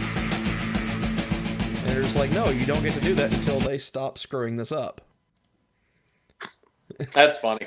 But still, that's one of the most iconic screams in metal, is Bruce Dickinson doing that. And all this off of a song adapted and inspired off of an 18th century sea shanty. Yeah. But anyway, my MCR shootout song. I'm going with Dead. Just because it was kind of a hidden track, and It was good. Okay, Oh, well, yeah. that did not do what it was supposed to do. That was awesome. There we go. I was wondering why it looked so odd for a second there. YouTube just derped hard. It's like, no, we know you really want to listen to Iron Maiden. And they're not entirely wrong. I do enjoy Iron Maiden, and now I want to listen to Iron Maiden. But right now, we're in the middle of a show. But yeah, here's my submission.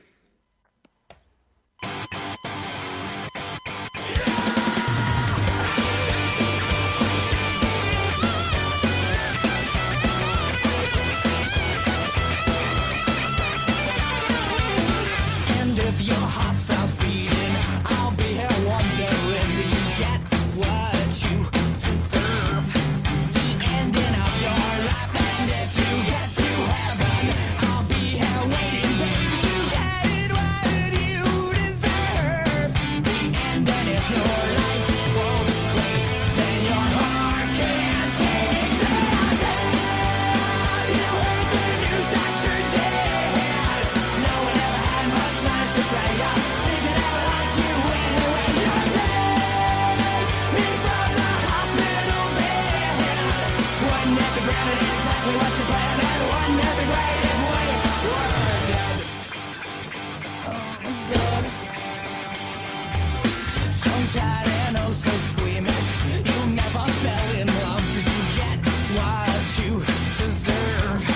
The ending of your life, and if you get to heaven, I'll be here waiting, baby. Did you get what you deserve? The ending of your life won't wait. Like, this is really indicative of MCR, and one of the the big things I just love about them is that it's like they'll sneak shit in. And it's like, here's this, Black Parade. This has been something that's like really powerful, really just emotionally driving all the way through, and it's like, here's a fuck you song for your ex. You know what it reminds me of? What's that? Ha Ha, You're Dead by Green Day. It's similar, but I actually think this came out first. Oh, okay. Haha, You're Dead. When did that come out? Bonus track off of Shenanigans. So probably 2000-ish.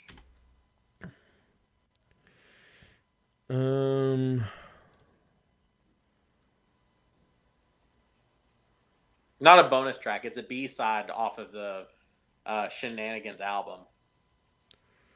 It's basically their stuff from their other albums that they cut.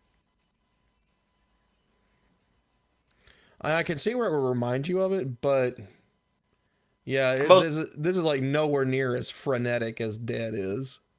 Yeah, no. Musically, like, Dead has a lot more energy in it. I was just talking about like the lyrics and melody. Yeah, like it has some similarities in that regard. Yes, I will grant you that. So when did Shenanigans come out?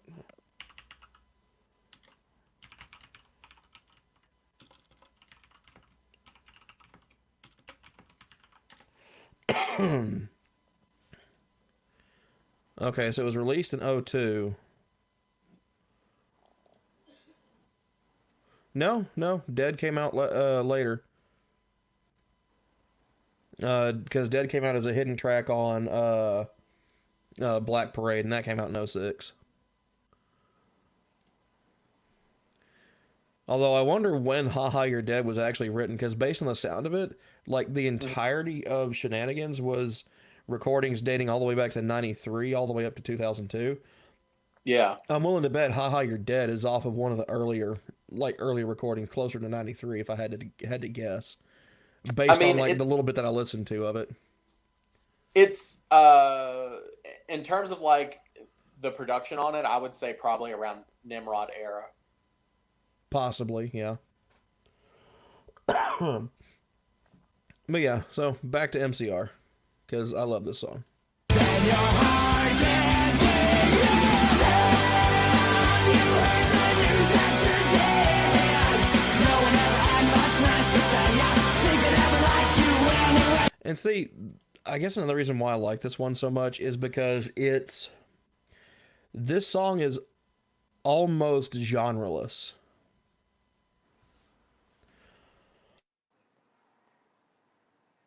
I mean, if you say so. Well, and when I say it, and when I say almost genreless, I mean they hit, they check a lot of different boxes with this.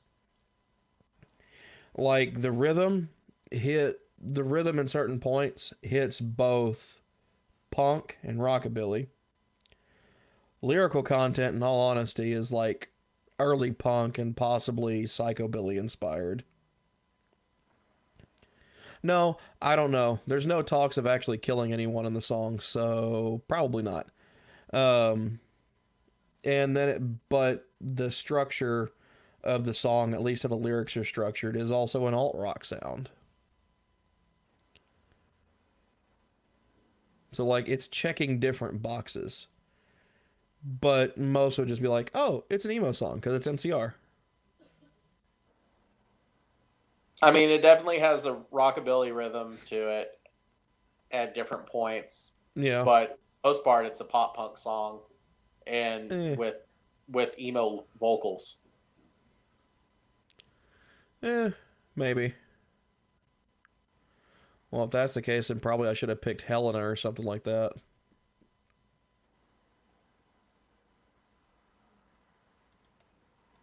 Yeah, probably.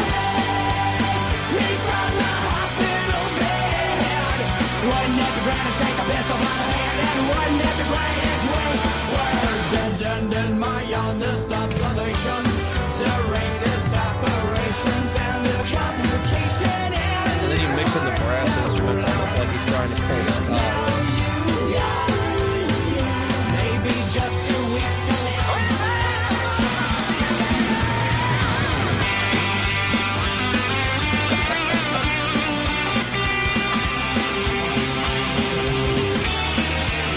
Yeah, there's that rock there. Almost a Chuck Berry song.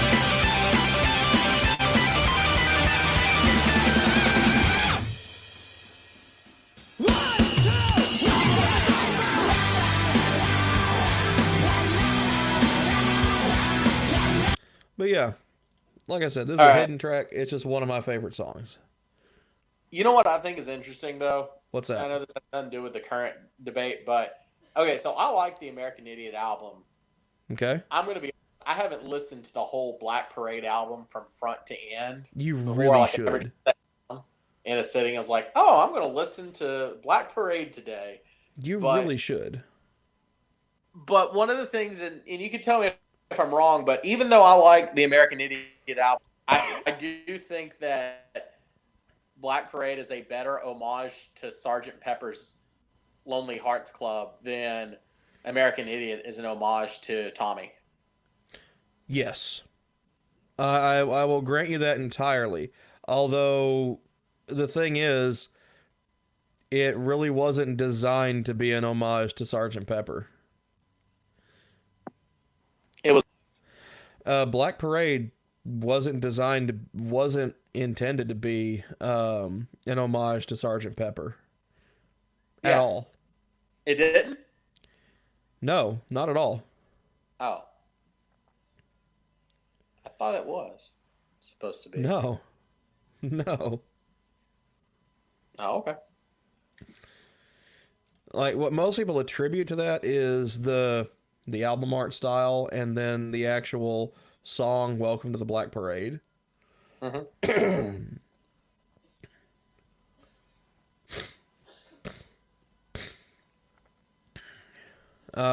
But yeah, the two biggest tracks off of the Black Parade are the Black Parade, Welcome to the Black Parade, and Teenagers. Yeah.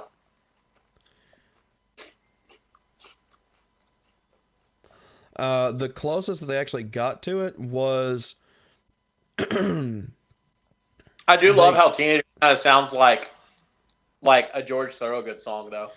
A little bit, yeah.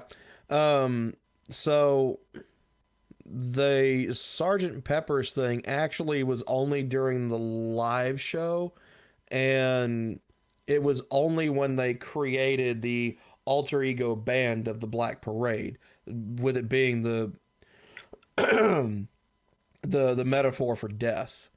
And all that being said, the only noticeable comparison was that the black marching uniforms are similar to those that the Beatles wear for Sgt. Pepper Lonely Hearts Club Band.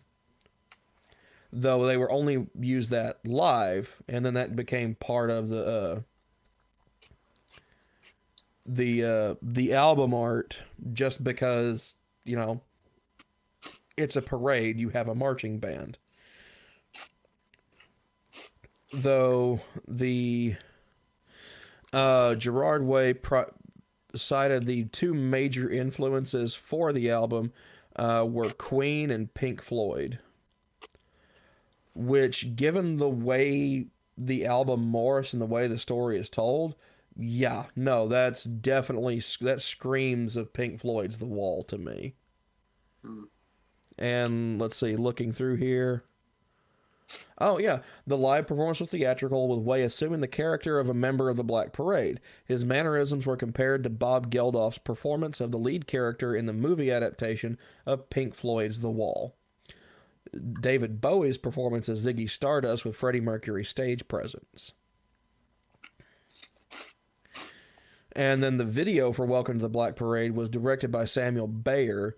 And that guy also directed a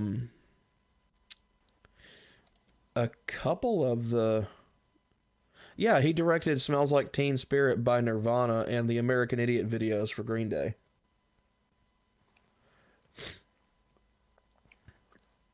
All right, so I understand that you are a pretty big fan of My Chemical Romance. Yeah, personally, yeah.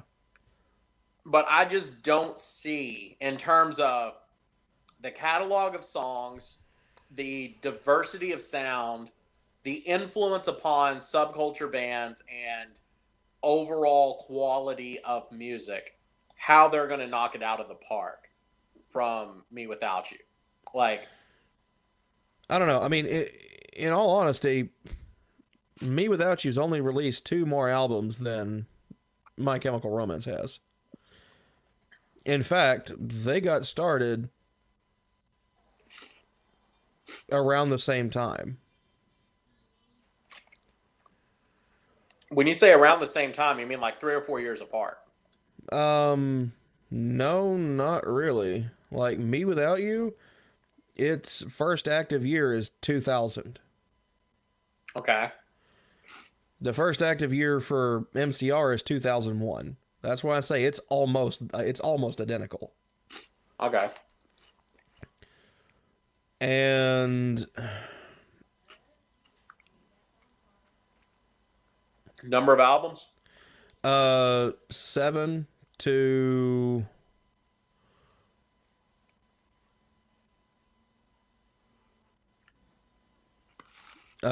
7 versus 6. And in all honesty, actually, if we're just looking at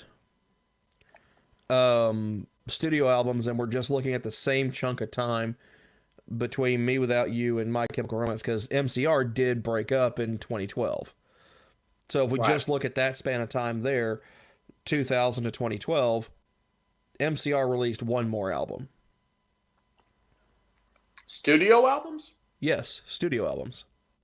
I thought for sure they had like a live album or something that was one of them. No. So MCR's albums, their studio albums are I Brought You My Bullets, You Brought Me Your Love, 3 Cheers for Sweet Revenge, The Black Parade, Danger Days, The True Lives of the Fabulous Killjoys, Conventional Weapons, and May Death Never Stop You. Okay. And then they have their reunion that is apparently still ongoing at this point. So there's serious talks of there actually being a new MCR album in 2020 or perhaps 2021. So I'm actually kind of looking forward to that. Okay. I heard that a lot of the tours got sold out like as soon as they got posted. Yeah. But there again, that's the kind of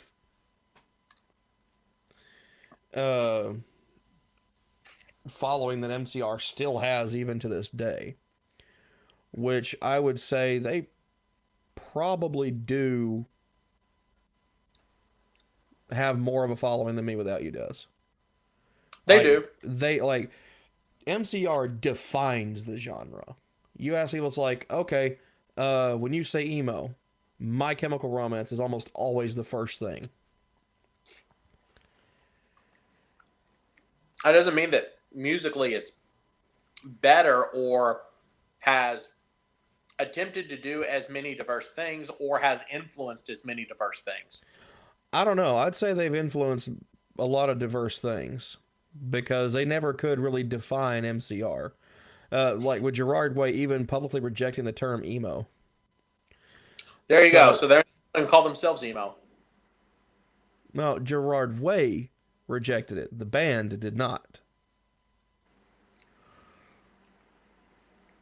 So their general style has been categorized alt rock, pop punk, post hardcore, punk rock, emo pop, hard rock, hardcore punk, gothic rock, pop rock, arena rock, glam rock, heavy metal, and emo. Not just that, but overall their sound has they've probably been one of the most experimental bands I would say almost since Frank Zappa. Well, I think that's not true at all, but considering that they hit more genres across their career than most bands hit in double or triple the time. They hit the genres because they have a diverse group of fans that like their music for different reasons. Well, no, I mean like their actual writing. Their writing, the way they do it, like the Black Parade was almost unclassifiable. It's been described as alt rock, emo, pop punk, post hardcore, punk rock, and hard rock. Influences from 70s classic rock, glam rock, pop, gothic rock. Danger Days, alt rock, pop punk, power pop, pop rock, electronic rock. Then you dial it back further to Three Cheers for Sweet Revenge. That was the one that was one of the albums that launched the emo genre into the mainstream. They launched this music style. So when I say they define it, they are it. They're one of the primary reasons why this genre exists. And that's one of the reasons why I say they're one of the primary reasons why this genre exists in like the mainstream collective consciousness. Okay, I was about to say that's a huge overstatement that this genre exists because of them, because you can go back further. No, you can go back further. You can go back further because everything comes from something. Like there's really nothing new under the sun when you get right down to it. No, they're nice Bible quote, by the way, but there are like straight up emo and post-hardcore bands that existed well before them that were that in name. They were just the ones that brought it into the mainstream because they were marketable.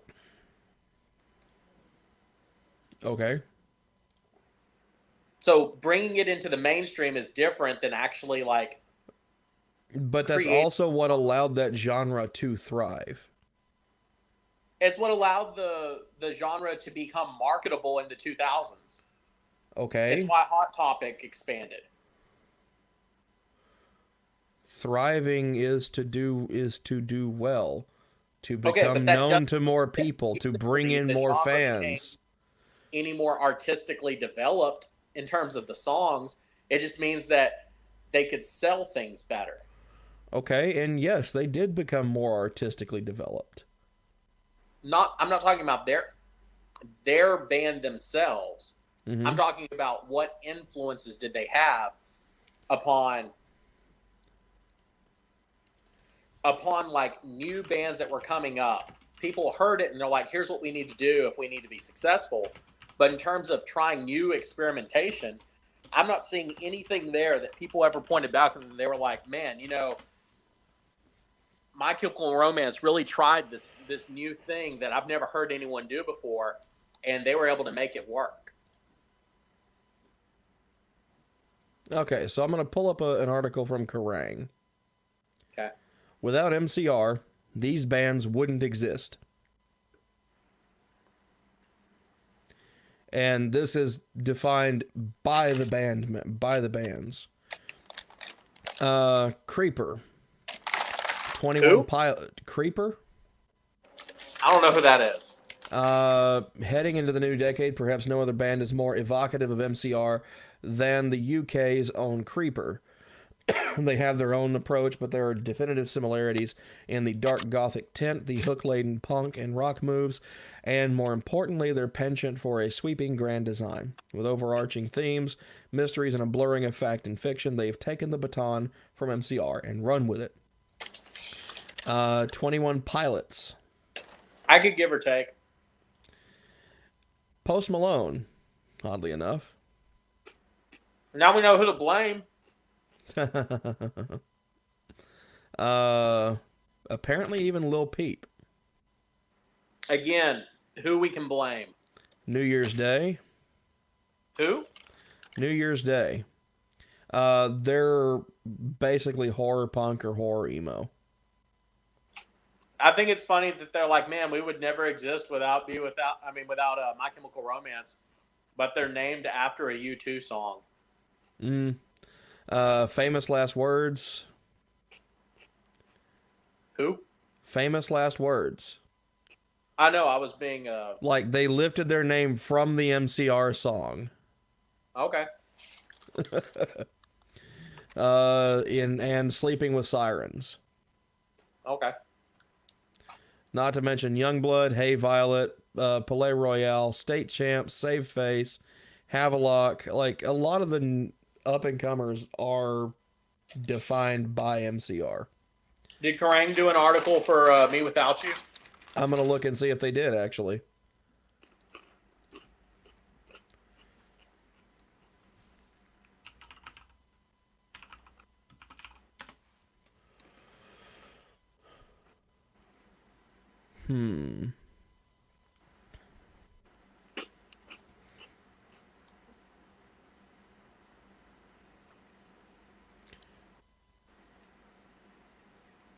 Let's see. It says Kerrang was impressed by them.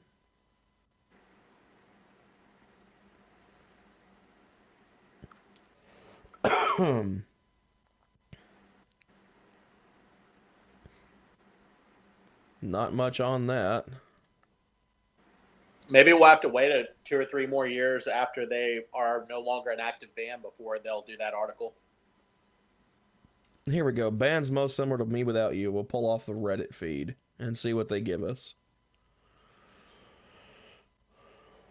For the lyrical element mentioned, would liken them to the Deer Hunter and maybe Copeland. But in general, here are a few more that are the same ballpark musically and aesthetically. Listener, Say Anything, and most recently, Hobo Johnson.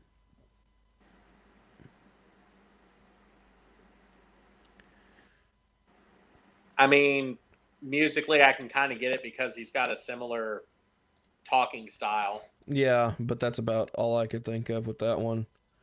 6 beloved bands that are shameless knockoffs. Let's see what this is. See what this says.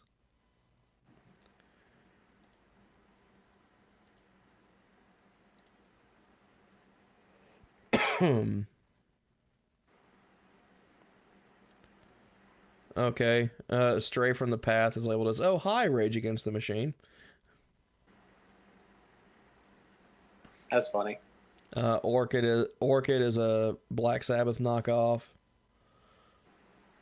Silver Sun Pickups is a knockoff of Smashing Pumpkins. Yeah, I can see that.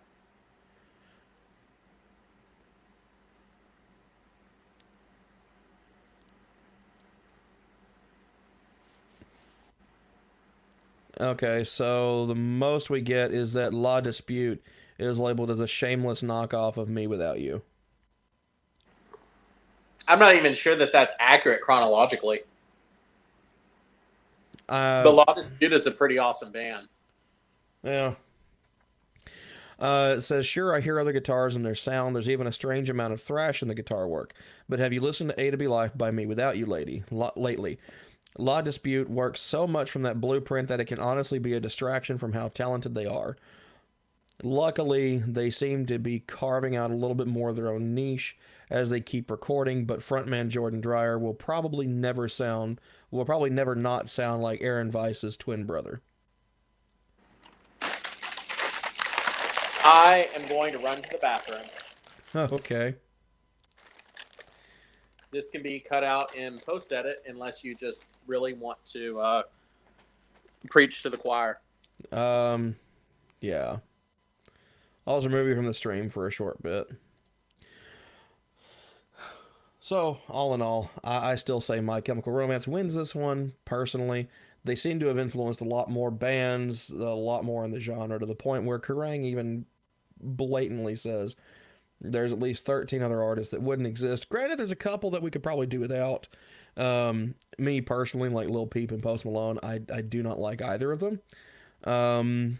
Personally. Although New Year's Day is actually really pretty good, so I think that kind of makes up for it. Maybe not entirely, but it certainly does kind of help. For instance, I think New Year's Days actually worked with MCR. It did work. She did work with Gerard Way and Ray Toro. I mean, Famous Last Words. Yeah, duh. They pulled their name straight from the MCR song. All that being said, I still think they win, but we're going to find out more with the discussion once Harry gets back from his little mini trip to the restroom. Also, looking through the March Madness sheet, we still have to go through ska, and that's probably going to take a little bit, I think. So, if we're going to get through all this today, I don't think we are. I think we're looking at maybe one more week of this, because if we get through all of Counterculture today, then we still have to do the Queen v. Rush debate. I don't think Ghost will win against either of those, so that one would probably be a pretty quick discussion, and just go straight to the music as far as that one goes. And we'll see how that turns out. All in all, I don't know. I think we're going to find out more when Harry gets back. So, to kind of give people a clue of what else we have left to work with here, as far as the ska shootout, it's going to be Mighty Mighty Boss Tones on the secular side versus the OC Supertones for the Christian side of things, and then that winner will go up against Parliament, the winner of the funk category, and then whoever wins emo is going up against Green Day. Not sure either of those would win, although I think MCR would beat Green Day personally. Then we've got Queen and Rush to deal with, and then whoever the ultimate winner of the Counterculture and becomes the semifinalist for the semifinalist for Counterculture is going up against Dio, which, I don't know, I'm not really seeing how we could have much of a discussion there as far as that goes.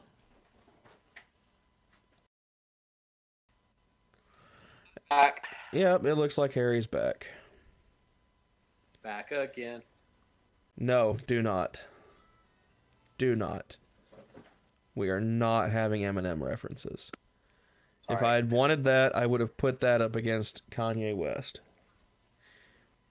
All right. I don't know. When it comes to influence, I still say MCR has greater influence.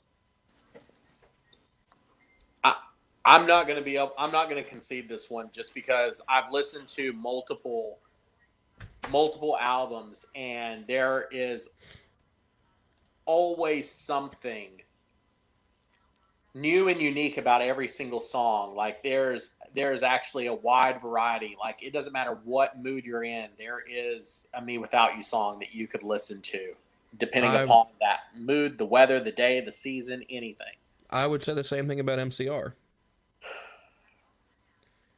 I mean, we're not going to be able to settle this one between you and me. I don't. I don't know. Probably not. We may have to let this one actually go to a vote and like delay the semifinals. But in all honesty, okay, whoever the winner of this category is shoots out against Green Day.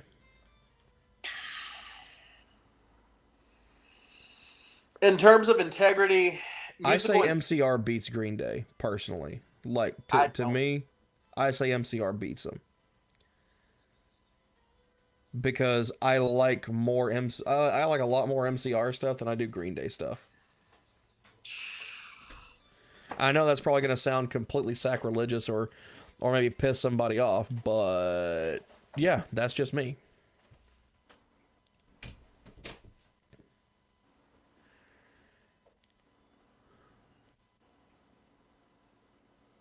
Yeah, I'm not seeing.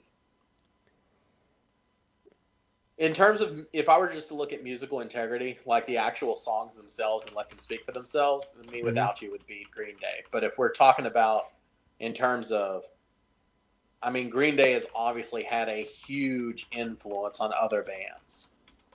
There's a ton of artists that basically either sound like Green Day or listen to Green Day to get their start. That's the thing about, it's like the Sex Pistols, you know, like Yeah. the Sex Pistols songs, like they're so limited because of how long they were around and stuff like that. But every single person that went to a Sex Pistols show started a band. True. I mean, yeah, there's even an article, this is out of NME, saying that 10 albums that wouldn't exist without Green Day's Dookie album. Yeah, This is just their one album. one album.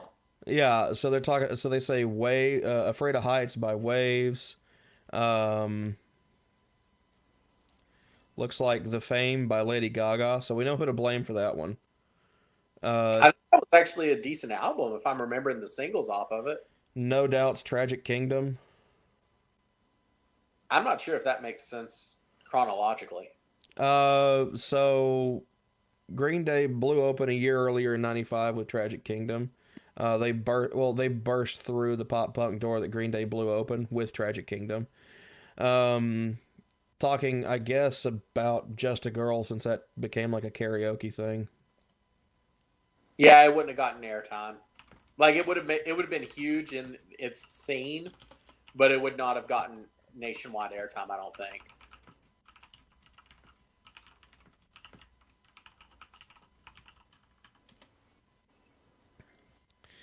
It would have been like Mighty Mighty Boss Tones. People would know it in its area, but they wouldn't really know it nationwide.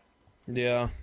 They're saying that MCR's The Black Parade wouldn't. It wouldn't. I don't know. Not with. I don't think Dookie would be more responsible for that. In all honesty, like The Black Parade is more like American Idiot, though it came out just before American Idiot.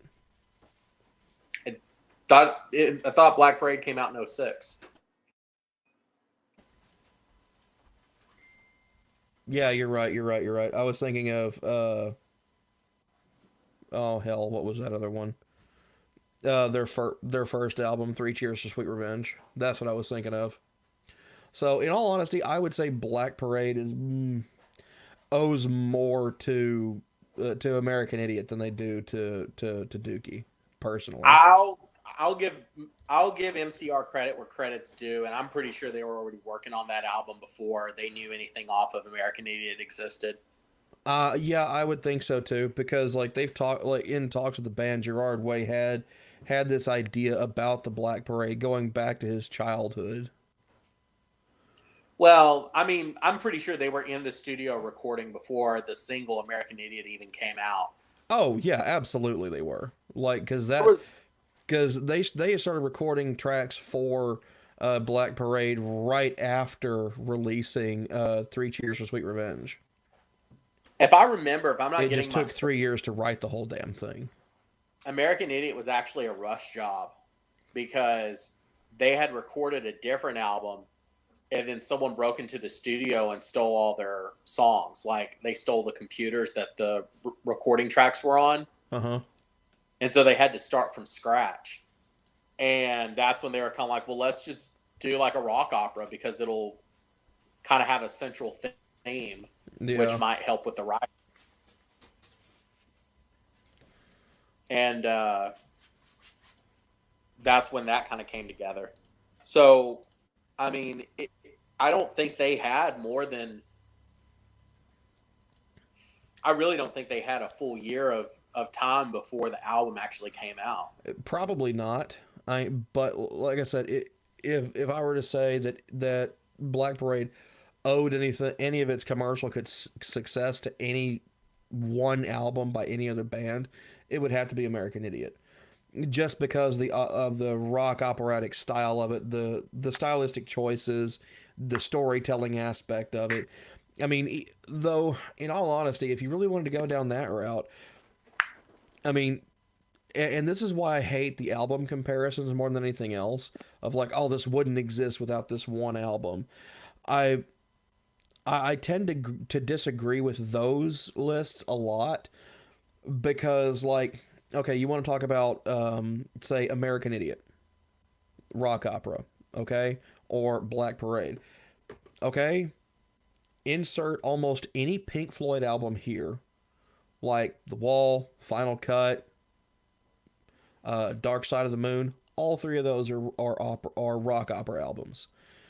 You can dial it back even further past than that. Rush's 2112 Orchestra. I'm going to say something that you might dislike, but it's fact. Okay.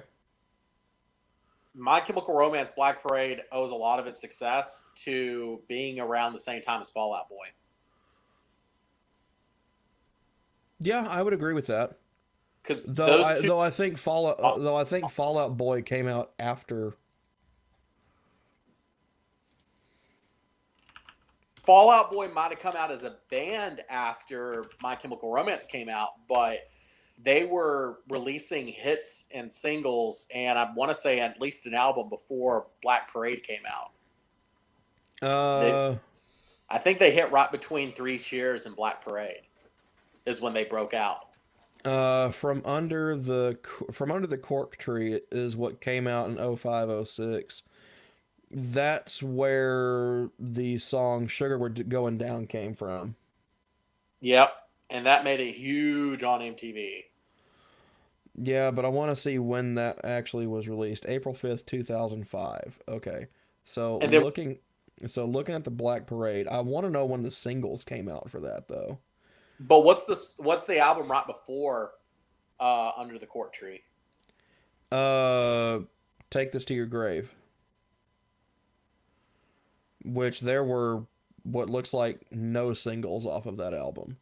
From Under the Cork Tree was their breakout. No, there were some songs that were well known from before. Like, I want to say Dead on Arrival. It's not a single, but it's a song that was well known. It was basically a hit. I don't know why it wouldn't be a hit. I think Dead on Arrival was actually off of From Under the Cork Tree. Is it? I want to say so. And then I'm gonna look that one up because I don't think it is. I don't know. Let's look it up. Yeah. Discography. From Under the Cork Tree. I'll look at From Under the Cork Tree. And what's the name of the song again? Dead on Arrival?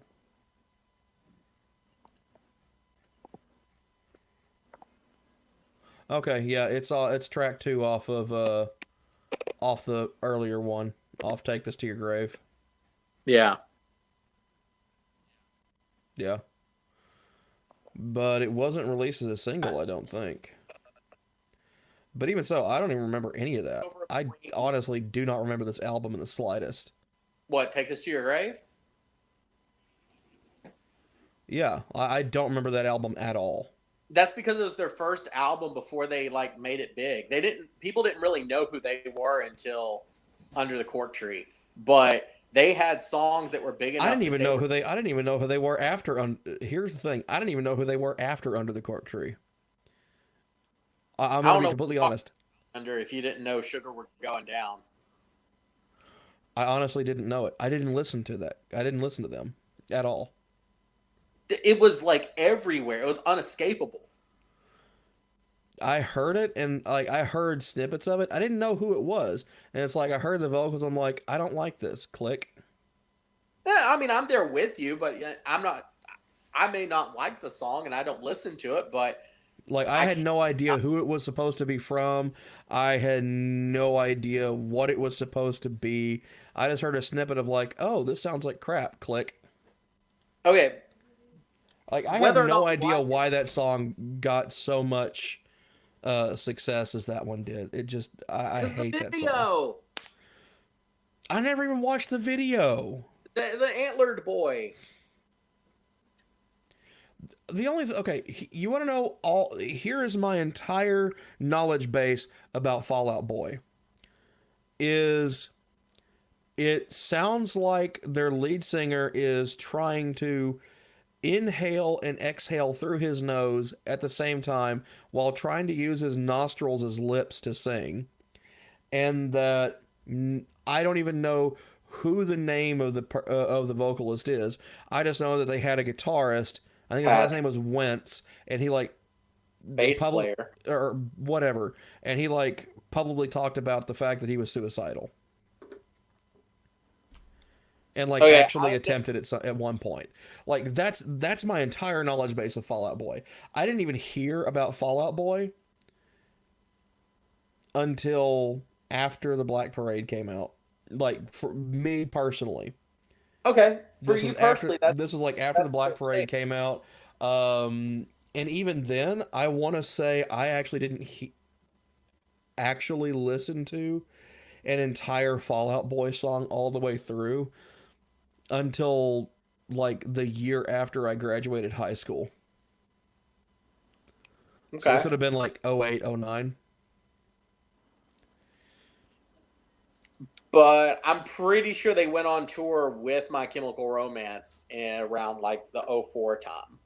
They probably did. I didn't go to my first like live band concert until after I graduated high school, and it for me it was the Music as a Weapon tour, and they were in Shreveport, and it was Godsmack, Slipknot, and Disturbed. That was my first live concert. So That I would consider from like mainstream music or bands, stuff like that. yeah, in terms of why those bands got popular, it had a lot to do with each other at that time. True. But both of those bands getting big had a lot to do with Green Day's Dookie. I don't know. Again, it's like I say, there are some parts that I agree with and some that I don't. I do agree with Sum 41's All Killer No Filler. Because like their vocalist point blank said that the reason why he wrote this album was because he saw the Basket Case video. Yeah. Blink 182's Enema of the State.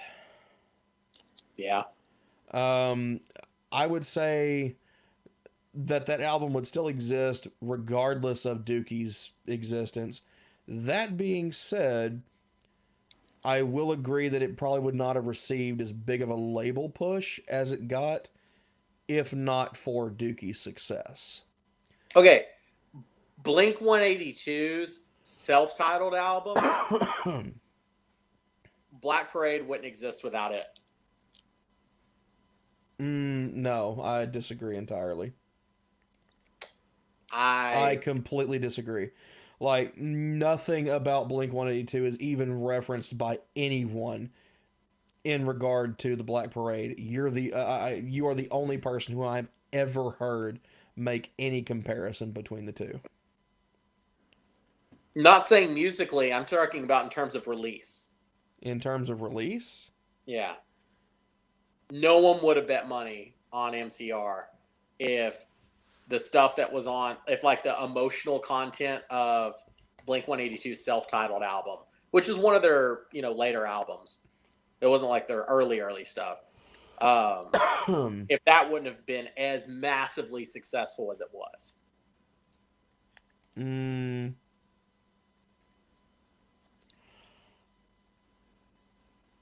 no, I don't know, because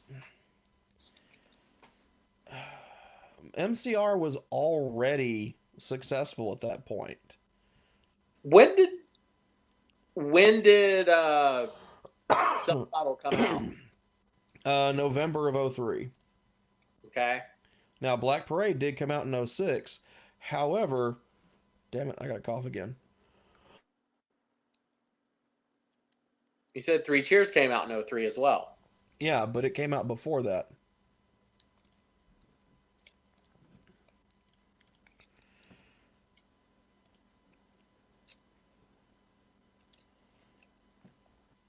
Okay.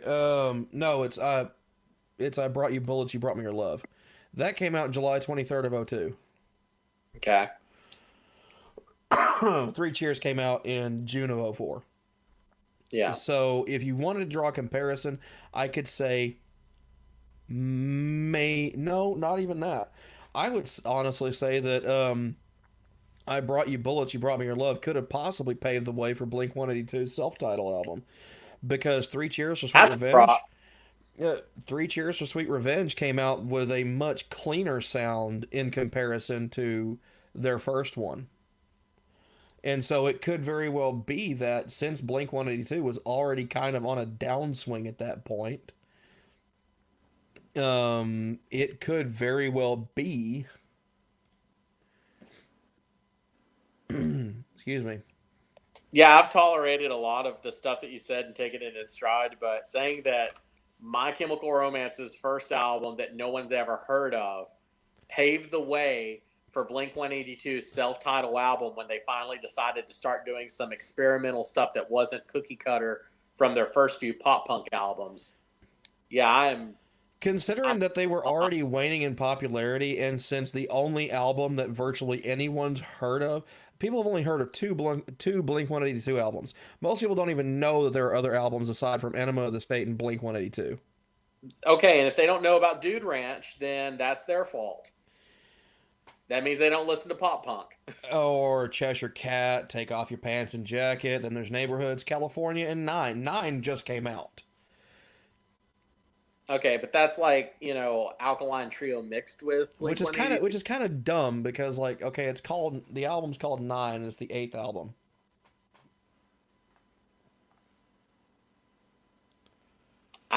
What? Yeah, figure that one out. But they're getting as much Did drugs they as have a they've live done. album though? The Mark, Tom, and Travis show? I don't know. I'll be right back. Got to run to the restroom. Entertain the people. I don't know what we ate, but yeah. Anyway, so if there's anyone out there watching this that could please throw in your 2 cents, I don't really know what to say at this point, but if you're looking at songs, you're looking at musicality. I don't see how Me Without You could ever lose to My Chemical Romance. And yeah. But I also don't know why we didn't go with Blink 182 as like an example of pop punk. I mean, I get that Green Day was a bigger band, but I don't know. Seems like it'd be a better descriptor. Any other bands out there? I'm saying this like I can see the comments. I can't see any comments right now. I'm gonna go online and see if there's any comments on the YouTube page, because I don't know if we're live streaming or not. But I'm gonna see. Check that out right now. I'm now just a voice. Let's see what's going on.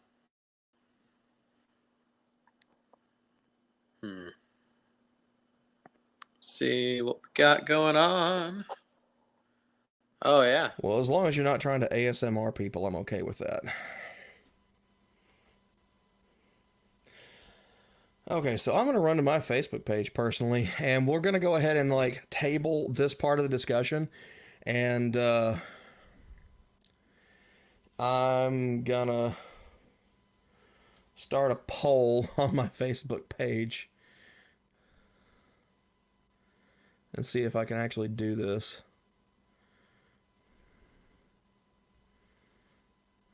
What? Let's see. Really? I want to do a poll. Well, why don't let me do this?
And Harry, you're not allowed to vote in the poll on my Facebook. Why can't I hear you? Hang on.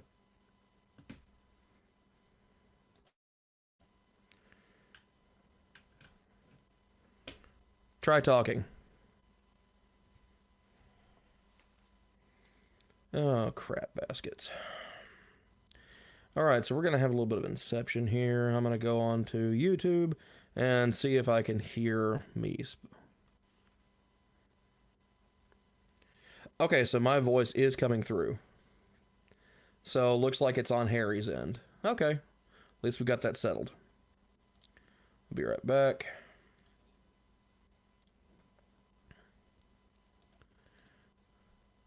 Dude, Harry, any audio issues are on your end.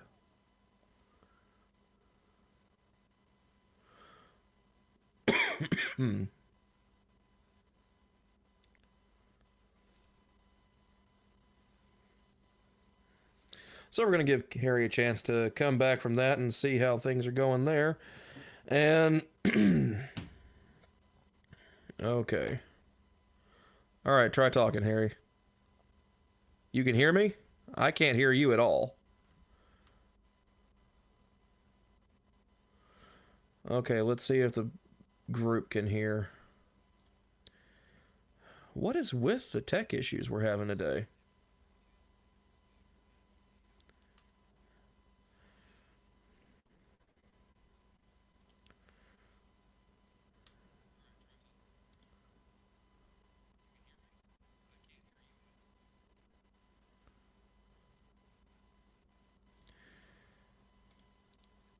Okay, Harry. Yeah, I just checked the like I literally just checked the live stream itself on YouTube, and we can't hear you at all. Nobody can. No, I can't hear you. I'm like half-ass reading your lips right now.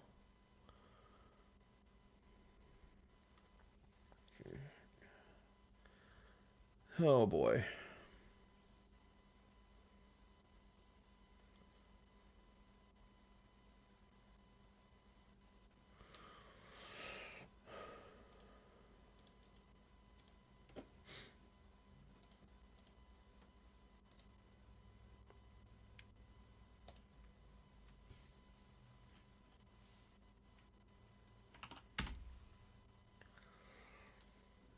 Okay, so I'm going to see if I can refresh this real quick. I hope this doesn't break it.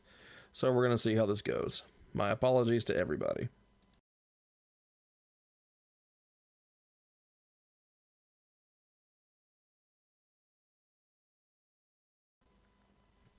Okay, so I'm back in now, and I'm going to get the screen share going again.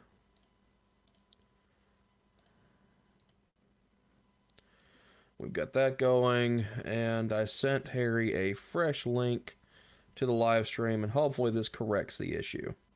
He may be restarting his phone, because I think that's how he's been joining all of these so far. Okay, so adding Harry. Dude, Okay, now we can hear you finally. you're louder So- now. You sound so good. You say what? I said you're louder. You sound so good. Okay, so what I ended up doing, I kind of comboed this. After you dropped out, I went ahead and just refreshed the stream, so the whole thing went dark for a minute. And would you put Shaggy's psychedelic cousin out of his misery already? Oh my god. We are live, you do realize that. I'm not cutting that out. This is on you. We've been live this entire time. So all of your shenanigans are for the world to see at this point.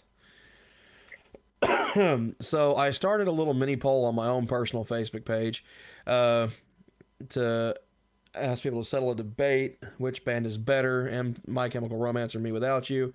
Harry, you are not allowed to vote in it. Can I share your on mine? Yes, you absolutely can. You can go ahead and share it. But you are not allowed to vote in it.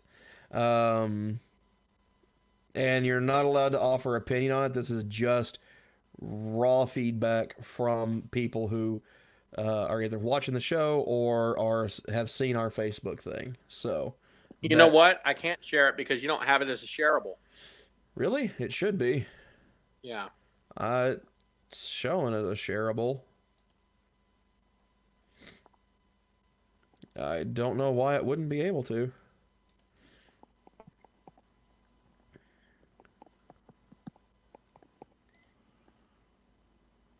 You can just copy and paste it then.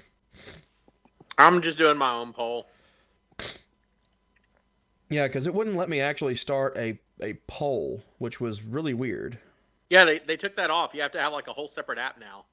Oh, what the crap. I hate when they do shit like that. Facebook, stop taking away functionality and just, like, let us do what we do.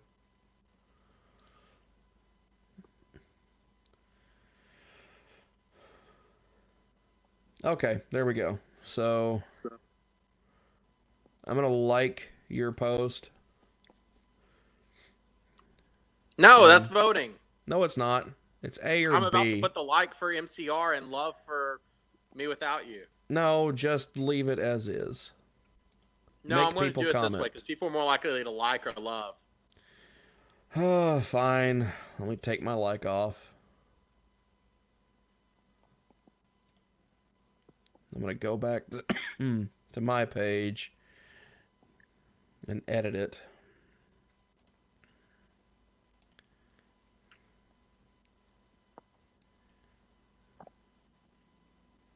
I mean, you can like it and I can love it. No, we're not voting on it. That would skew things.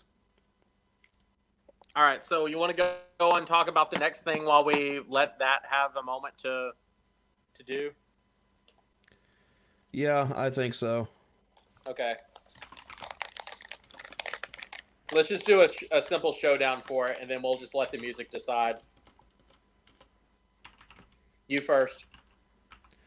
Okay, and Oh, it's a gummy alpaca. I don't even want to know. Or a camel. Oh. Is this a gummy camel or a gummy alpaca?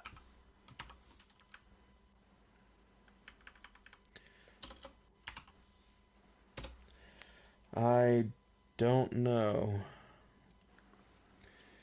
Oh, after eating it, it definitely tastes like diabetes.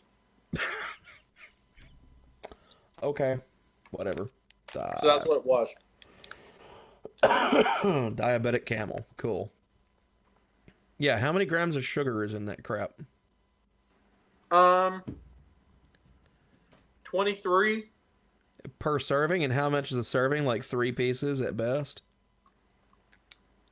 Or 2? An eighth of the bag.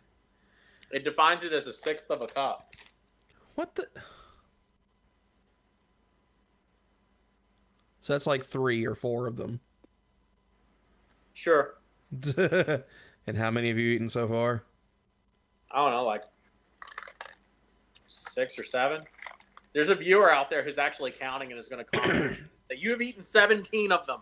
Yeah, you're gonna. Yeah, you're right. It should taste like diabetes. All right, so we're moving on to ska. In all honesty, I'm okay with not even debating on it. If you want Supertones to win, go for it. I don't want to listen to ska all that much. Let's listen to Escape from Reason just to give us some time. Okay. So Supertones, Escape from Reason.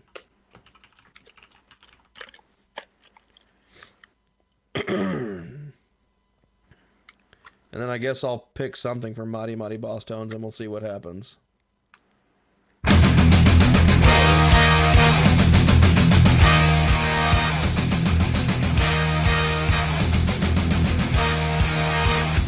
Yeah, that's definitely loud and clear.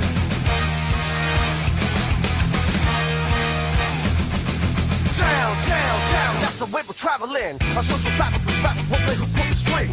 Philosophical politicians, this is over school indicative of teachers, why I'm giving not out a the big death, fan never of sitting ska on the music. preachers. What happened to our voice? What happened to our influence? Tell me who will listen to uneducated congregants. And why should they, when all we have to say is, all mistaken doctrine, you Although I can't do like the face bass this roll. is amazing. That the world will take it seriously. We talk big, but then we're sitting at the feet. I'm gonna turn this song off, Harry. Unaware of subliminal philosophy, so we gotta watch what we do and what they see. We represent Christ plus Christianity. The underground sound, here to take your mind higher. I pound the ground, burn it down like fire. Still on the first half, you escape reason, we escape rap. Why The does it suddenly underground start sound, sounding here to like take your Radio mind higher. I pound the ground, burn it down like fire. Still on the first half, you escape reason, we escape rap. All right, that's good. Yeah, it suddenly started sounding like freaking Rage Against the Machine meets the no, actually, you know what that reminded me of? That reminded me of Run DMC's King of Rock. I can see a little bit of that. The rhythm, That's like that's what that reminded me of. That was the first thing that popped up for me. Was King of Rock by Run DMC. the rhyme scheme definitely follows in line with it.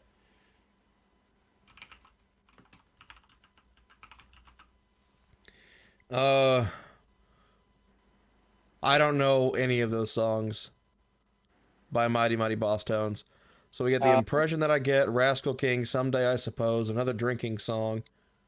Your Where- best option is probably Impression I Get. Okay. Well, it's the first thing that pops up, so probably. All right, so let's give him a shot. I should have been a complete jerk and told you. Say what?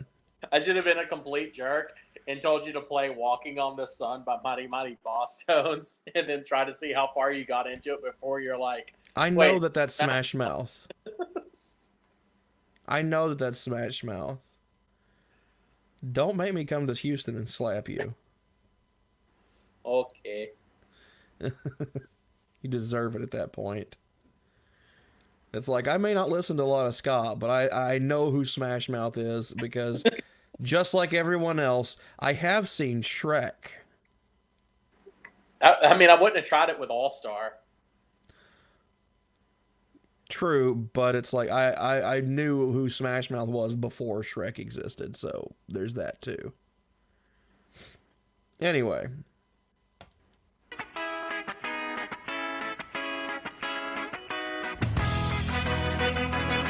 Yeah, I think I've heard this song.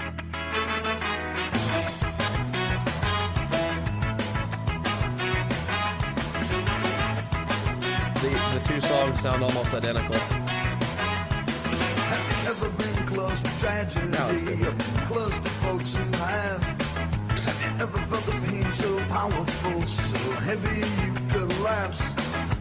No. Well, I never had to knock on wood, but I know someone who has. Makes me wonder if I could.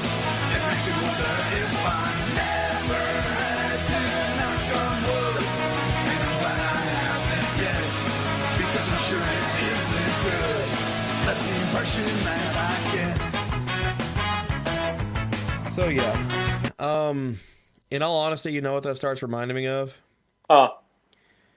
is if Bloodhound Gang suddenly went ska. That's funny. You want to just give it to whoever had the first year that they were around? I don't know. Let's look. Because I think they both had a similar amount of cultural impact. Yeah, I would agree that they probably did. And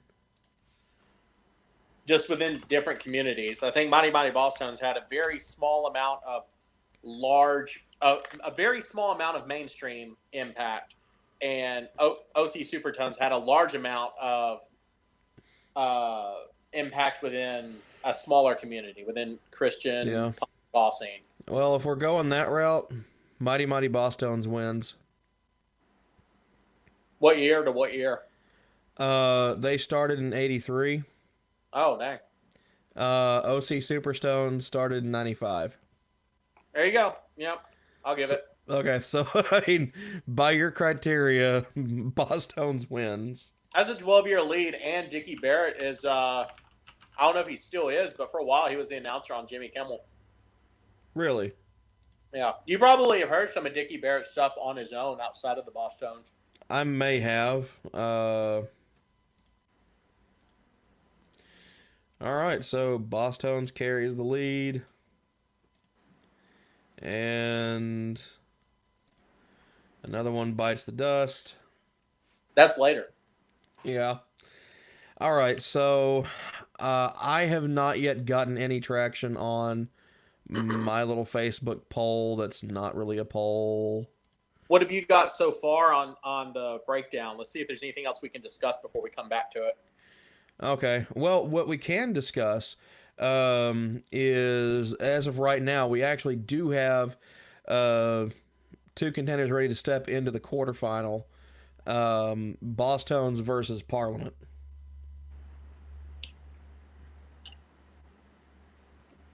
Parliament. I hate to say it, but yeah, I'm kind of thinking that too. I mean, musical impact, yes. Parliament. Yeah, I'm a little more fond of Boss Tones just because of the music I typically listen to and the concerts I go to. But I can't deny,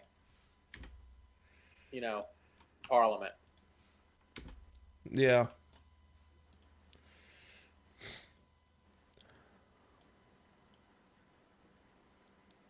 You want to pull up that spreadsheet so I can see what's going on?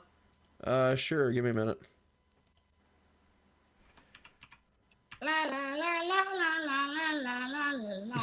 What the crap? Flashlight, Oh my god. neon light.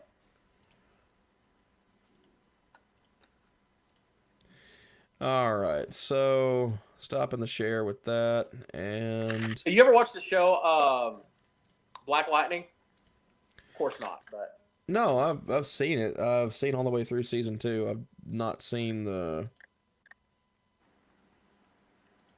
So in season 2, do you remember the scene where, I mean, you may not remember a lot about it, but you are aware that there was a fight scene where they were playing Flashlight? Yeah, That was pretty awesome.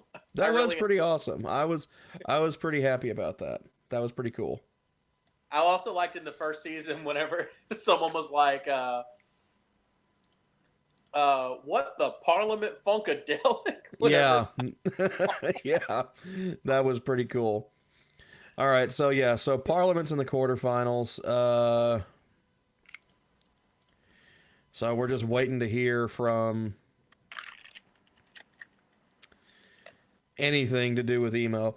In all honesty, I think we should go ahead and start the discussion on Queen v. Rush while we're waiting. Okay. And I think you were adopting Queen. Sure. I mean, may as well. So,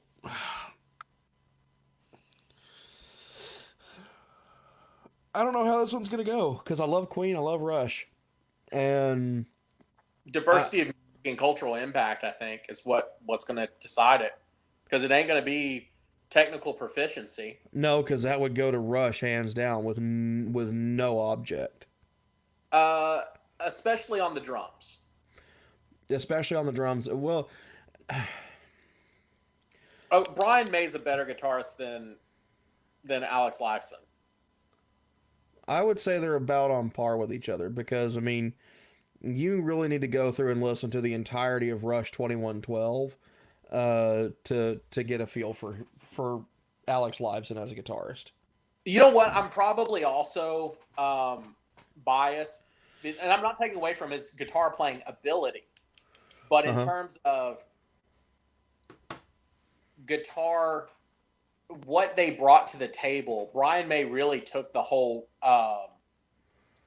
what is it, the echo with the guitar, where he would like play layer upon layer of guitar riffs.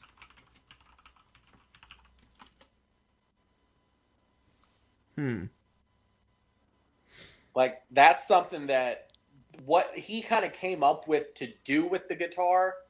He did do some stuff that had a huge impact after him, other than just the actual riffs and technical ability to play.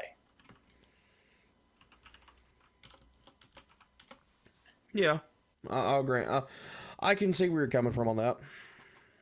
But I can't remember what that's called. The method of doing it. I want to say it's like echo reverberation, but it's not. No. So you're talking about like playing Looping. layers on layers on layers with an effects lineup. Yeah, the looping. Okay, that you would use a loop pedal for that. Yeah, the way that he would use a loop pedal in performances, like that really had an impact upon like rock. And he also had a really creative use of a delay pedal as well. I mean, so yes, Brian May did a lot of really cool stuff. There's no denying that.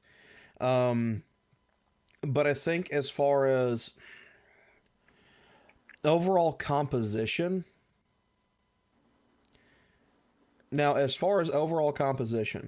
Queen was more eclectic.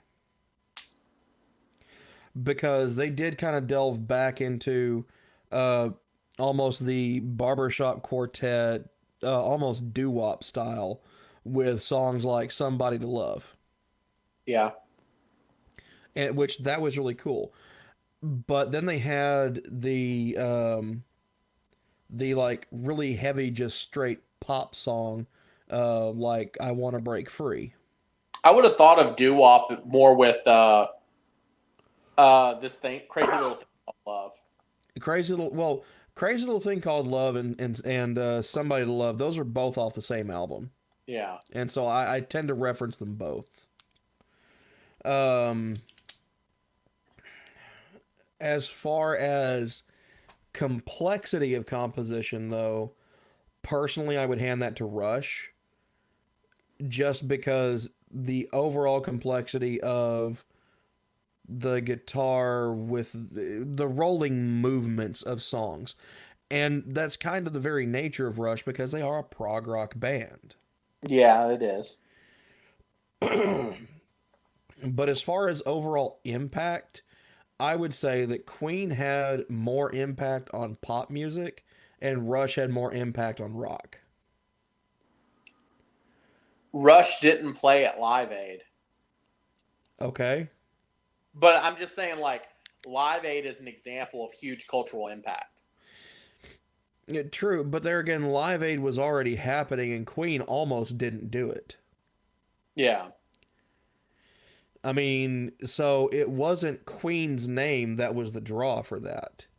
Yeah. I mean, we had We Are the World come out. I mean, you're right. That's the example of cultural impact. Because the hype for Live Aid, that was going long before Queen was even a part of that. They were one of the last acts signed to the Live Aid concert. So it was already big before that. But their performance is one of the most well-known. That is one of the most iconic performances, yes. It became iconic after the fact. It wasn't iconic because it was that. It wasn't iconic right then. It wasn't immediately iconic. It became iconic because that was the end for Freddie Mercury for the most part. He did really nothing else live from there on out because he lost his voice very soon after that. And then he died in 1994. Here's what I'll say is that I could listen to Spirit of the Radio and it is all music. Like that is everything in one song. I could sit down and listen to Rush 2112, the entire album, on repeat for an entire day without a problem. That's two good things for Rush. Spirit of the Radio by Rush. Everything I like about music is in that song, pretty much. So, in all honesty, I would say that at least with the two of our opinions, we kind of are leaning towards Rush on this. No, but see, that's the thing is I like that they can put so much together. I do respect them, and I've seen both bands, quote unquote. I will agree that no one knows Rush as well as they know Queen. Like there's no disputing that. But that has a lot to do with the fact that Queen was so eclectic and it became really well known in the pop genre. But again, the majority of their popularity, like they've seen a resurgence and whatnot. Even during their own career, Bohemian Rhapsody was not considered immensely popular. It was one of their more popular ones, but it was one that kind of came and went rather quickly after it debuted. You want to know what actually really brought Bohemian Rhapsody to the forefront, where everybody was singing it, everybody wanted to listen to it? Wayne's World. Yeah, it was freaking Wayne's World. All right, so here's the thing about Queen that Queen didn't get a lot of recognition during the time that they were active, that they really were Queen. I'm going to have to disagree with you because they were the progenitors of arena rock. Yes, they were the progenitors of arena rock, especially with "We Will Rock You," something that the crowd can do with them. Yes, very true. But that didn't come until towards the end. Queen was active since like 72 or 74, something like that. We Are the Champion and We Will Rock You, that didn't come along till like right before Live Aid, I want to say. I think it was a few years before. I think they started really packing out stadiums in the early 80s. So Live Aid was 85. We know that. They've been active since 1970. Okay. So what are some of their biggest concerts? Hang on, I'm looking for them. They didn't really do a lot of their biggest tours were after Live Aid. Now, okay, so News of the World, that came out in 77. That's where we have We Will Rock You and We Are the Champions, and that's become the sporting event anthem. Absolutely. Yeah. So they were one of the biggest stadium rock bands around in the early 80s, shortly before the Live Aid tour, with Another One Bites the Dust. That became their best-selling single of all time. Which was an amazing disco song. Another One Bites the Dust is not disco. Yeah, it is.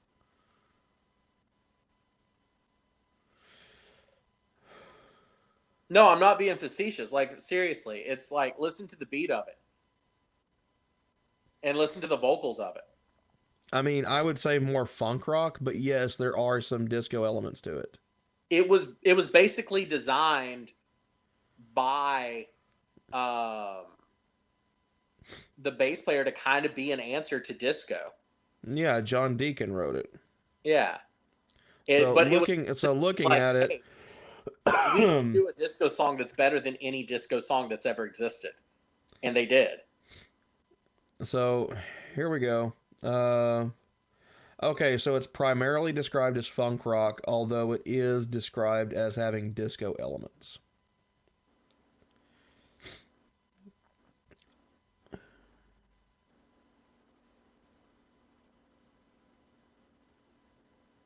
Even though the bass line, I would argue and say that it was probably more disco than funk rock, just because Deacon's bass line came from, like, he pulled it off of Good Times,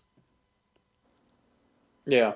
or he got the inspiration for it off of Good Times, and I think that was by Chic. Let me look at that one real quick. History. John Deacon's bass line was inspired by Good Times by the disco group Chic. Chic co-founder Bernard Edwards stated that Queen record came out because that Queen bass player spent some time hanging out with us at our studio. There you go. Yep. So yeah, I mean, it's an answer to disco, but I would say it was more indicative of funk rock, even though it was clearly designed to be a writing to disco. So yes, there are definitely disco elements. I feel like there's also a point where any disco, you know, the whole thing about like any magic that is advanced enough is considered to be science. For the most part. Any disco that is advanced enough is considered to be funk. Well, yeah, I mean, funk is born out of disco. But I just It's just like more. It's just like a lot more bass, more synthesizer. You know, no more wind chimes.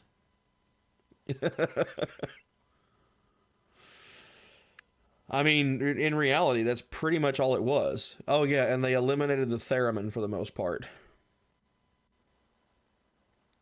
yeah. Although I would say that what really put the theremin on the map as holy crap, this thing exists, would probably be either I think it'd be Teenage Wasteland.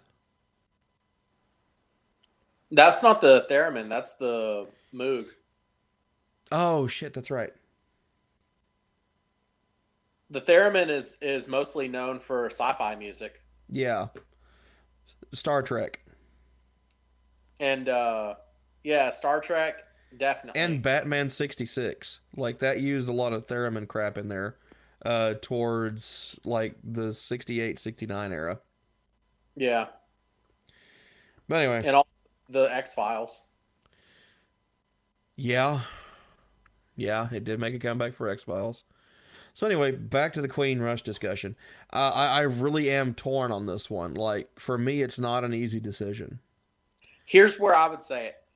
If Rush didn't exist, by the way, I'm so sad. Like Rush is officially like they're done.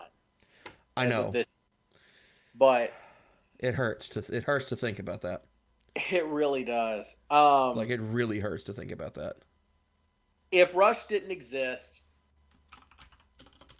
metal would have continued to be loud, but it wouldn't have been technical. I don't think. No, it wouldn't have. It would not have at all. Like, And prog like- would have not been a musical term.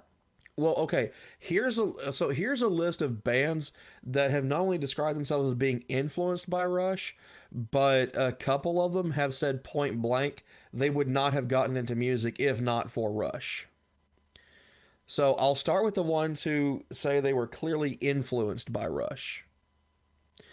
Rage Against the Machine, Mm-hmm. Tool, Red Hot Chili Peppers, The Pixies, No Doubt, Foo Fighters, Alice in Chains, Porcupine Tree, whom I've never heard of personally, Nine Inch Nails, and Pearl Jam. And Fate's Warning and Smashing Pumpkins. You ready for the ones who said that point blank they would not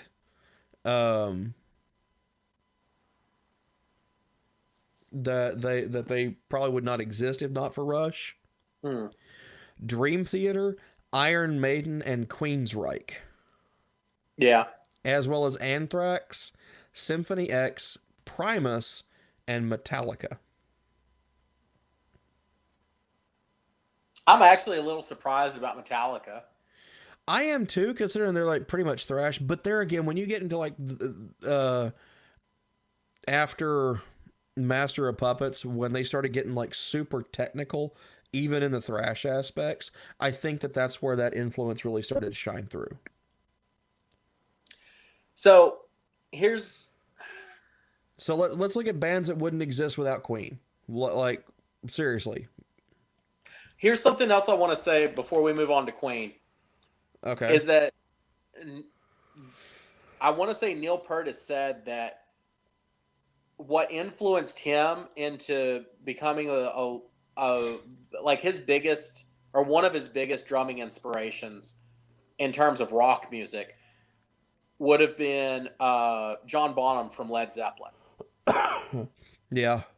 And just think about how drastically different Rush is from Led Zeppelin. True. And that's what they're pulling as their influence. That really shows you just how much they had to create on their own to get that sound. Yeah, very much so. Like, their starting point was Zeppelin, and they came up with this. Yeah. I mean, so now 19 musical artists that wouldn't exist without Queen. Lady Gaga, take or leave. I'll take. Oh, it's a slideshow. CeeLo Green, Yeah. Karen O. I feel like she's part of a band that I've heard. She was part of the Yeah Yeah Yeahs at some point. Yeah. Radiohead. Yes. That's an important one. I may not listen to a lot of their stuff. Here's an overlap. Smashing Pumpkins. Yeah. Although personally, I think I hear more Rush than I do Queen. From them specifically. In terms of guitar playing and technical ability, but in terms of vocals and songwriting. Yeah, like they are a good mashup of the two. Yeah. They're a smash up. I've seen Smashing Pumpkins twice, and I plan on seeing them again whenever I can. I really love watching them. I can definitely see this one. Meatloaf. Yeah. Like, without a doubt, yeah. Because he comes out just a couple years after Sheer Heart Attack and A Night at the Opera. Yeah. But yeah, I love how it says, just 2 years after Queen's 1975 1-2 punch of Sheer Heart Attack and A Night at the Opera, a chubby Texas-born musician internalized both of those albums and his work in the original stage run of the Rocky Horror Show to make perhaps the first document of Queen's cultural influence, 1977's flamboyant slab of macho glam, Bat Outta Hell. Meatloaf would later hook up with Queen guitarist Brian May to compose A Time for Heroes, the theme for the 1987 Special Olympics. David Bowie, okay, as far as the Ziggy Stardust stuff, yes, I would say so. But I don't know, Bowie seemed to pull a lot more from the Rolling Stones as far as overall sound influence than from Queen. And most of the time though, I would argue that, you know, Bowie and Mercury is more of a parallel than influencing each other. Well, I think that Queen had more of an effect upon the Thin White Duke era of Bowie. I would say so, yeah. Era but has like a different musical quality and inspiration for it. Right, true, and I'm agreeing with you on that one. Yeah. But Bowie overall seemed to pull more from the Stones than anything else. Bowie still would have been Bowie still would have existed. Yeah, but, Bowie, we still would have had Ziggy Stardust even without Queen. Yeah. Like, we still would have got Ground Control to Major Tom, I think, even without Queen. So I'm really kind of not agreeing with them saying that Bowie wouldn't be Bowie without Queen. I disagree with that. Say what? We would not have gotten Let's Dance. We may not have gotten Let's Dance, but still, Bowie would still have been Bowie. Yeah. we still would have got the lion's share of Bowie without Queen. But I will agree that there may have been a little bit of influence there. I'm not seeing it with Kurt Cobain. I am. Like, I mean, yeah, he said he listened to News of the World a lot. Yeah, he says, admitting that I would take a nap in the van, listen to Queen's News of the World on 8-track over and over again, and drain the battery on the van. So, yeah. That's just like that's sad more than anything else to hear that quote. I'm not impressed with how many times you listen to the track. I'm more sad that Van's battery couldn't take an 8-track that long. Well, how many times did he have to listen to? I don't know, but apparently he did it multiple times. Because you got to listen to that 8-track like A at lot. least times in a row. Yeah. Which is what? How many hours is that? I don't know. Let me pull up their discography real quick and see just how long it is. And find out what songs are off of News of the World. Like, what singles do they have that we would know? So, News of the World is 39 minutes and 10 seconds. We would know a good portion of that. Like, that's the album that We Will Rock You and We Are the Champions came off of. But also Sheer Heart Attack, All Dead, Spread Your Wings, Fight from the Inside. Side 2 had Get Down, Make Love, Sleeping on the Sidewalk, Who Needs You, It's Late, and My Melancholy Blues. So in all honesty, the only things that really made it off of that album would be We Will Rock You, We Are the Champions, and Sheer Heart Attack. I could see lyrical quality. I can too, maybe. And the way that he expressed his feelings in yeah, like with Heart-Shaped Box and Lithium. Yeah. So yeah, I can see that. Panic at the Disco, yeah, I can see that. Yeah. Although it's more just an embodiment of Night at the Opera. Because, I mean, you look at Panic at the Disco when they first kind of popped out and whatnot, it really was like they were straight out of a slightly brighter Tim Burton movie, and Tim Burton had a lot to do with Night at the Opera. I did not know that. Yeah, their debut coming off as a Night at the Opera by way of Tim Burton. Like, they basically Tim Burtonized Night at the Opera a little bit, and that's what came of Panic at the Disco's Fever You Can't Sweat Out, their first album back in 2005. Wait, I'm confused. You're saying that Queen was inspired by Tim Burton? No. Panic at the Disco used Tim Burton influences on the sound of Night at the Opera from Queen to get Fever You Can't Sweat Out. Okay, yeah, that makes sense. Yeah, it was a weird little daisy chain there. Yeah, I can see that. Yes, I will handily agree that My Chemical Romance is definitely inspired by Queen. I mean, it's pretty obvious considering that, you know, they did a live cut of I Want to Break Free, and Brian May came on stage and played guitar while Gerard Way sang the Mercury vocals. Yeah. And in all honesty, there were several times with the emotiveness and the range that Gerard Way presented, he came damn close to having the same range that Freddie Mercury did. I'm going to let you fight that out with the rest of the Queen fans. Yeah. Okay. No, here's to all the Queen fans out here. Okay, Freddie Mercury had a lot of range. 4 octaves. There is a rock vocalist out right now that still has more range than Freddie Mercury ever did, and that's Rob Halford. Yeah. Rob Halford at his peak had 6 or 7 octaves of range. Even now, he's in his 70s, he still has 5 that we know of. Did you know that Queen had 2 of the top rock vocalists of all time? Yeah, Freddie Mercury and not Deacon, and not May, the other one. Roger Taylor. Yeah, The, the rhythm guitarist.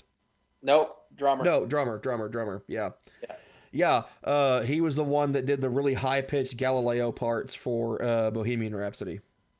Yeah, and he also Like, he had more range than Mercury um, did. He just had to strain too hard to reach it, so he didn't like doing it.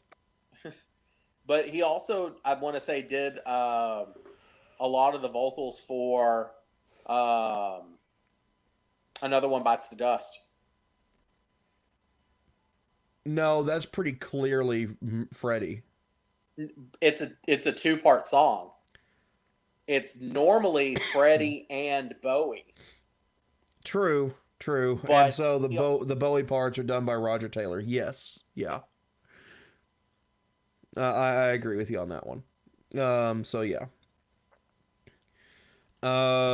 Marilyn Manson. Wait, did I say Another One Bites the Dust? I think I meant Under Pressure. I think that's what you mean is Under Pressure. There we go.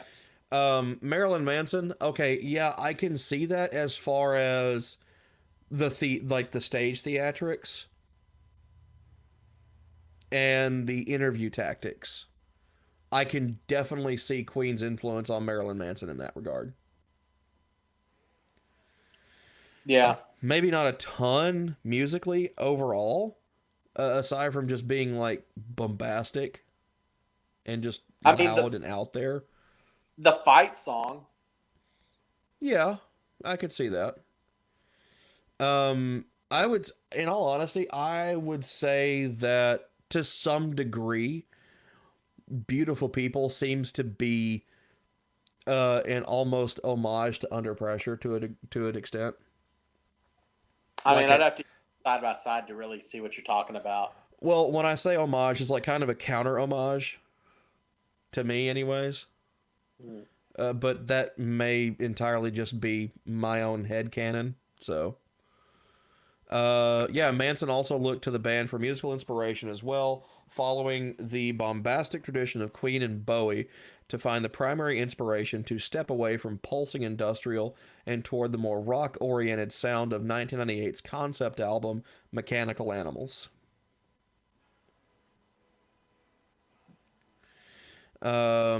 The Darkness, I have never heard of them. Yeah, you have. You've heard of one or two of their songs. They say one of their songs is "I Believe in a Thing Called Love." I do not know that song. If you would be like, oh, this thing. Maybe. I don't feel like turning it on though, so I'm not going to. I don't feel like you turning it on either. Katy Perry, I'm okay with that not being a thing. Vanilla Ice. He won't admit it though. I mean, since he like ripped off samples essentially. Yeah. To the point of actually having to go to court over it.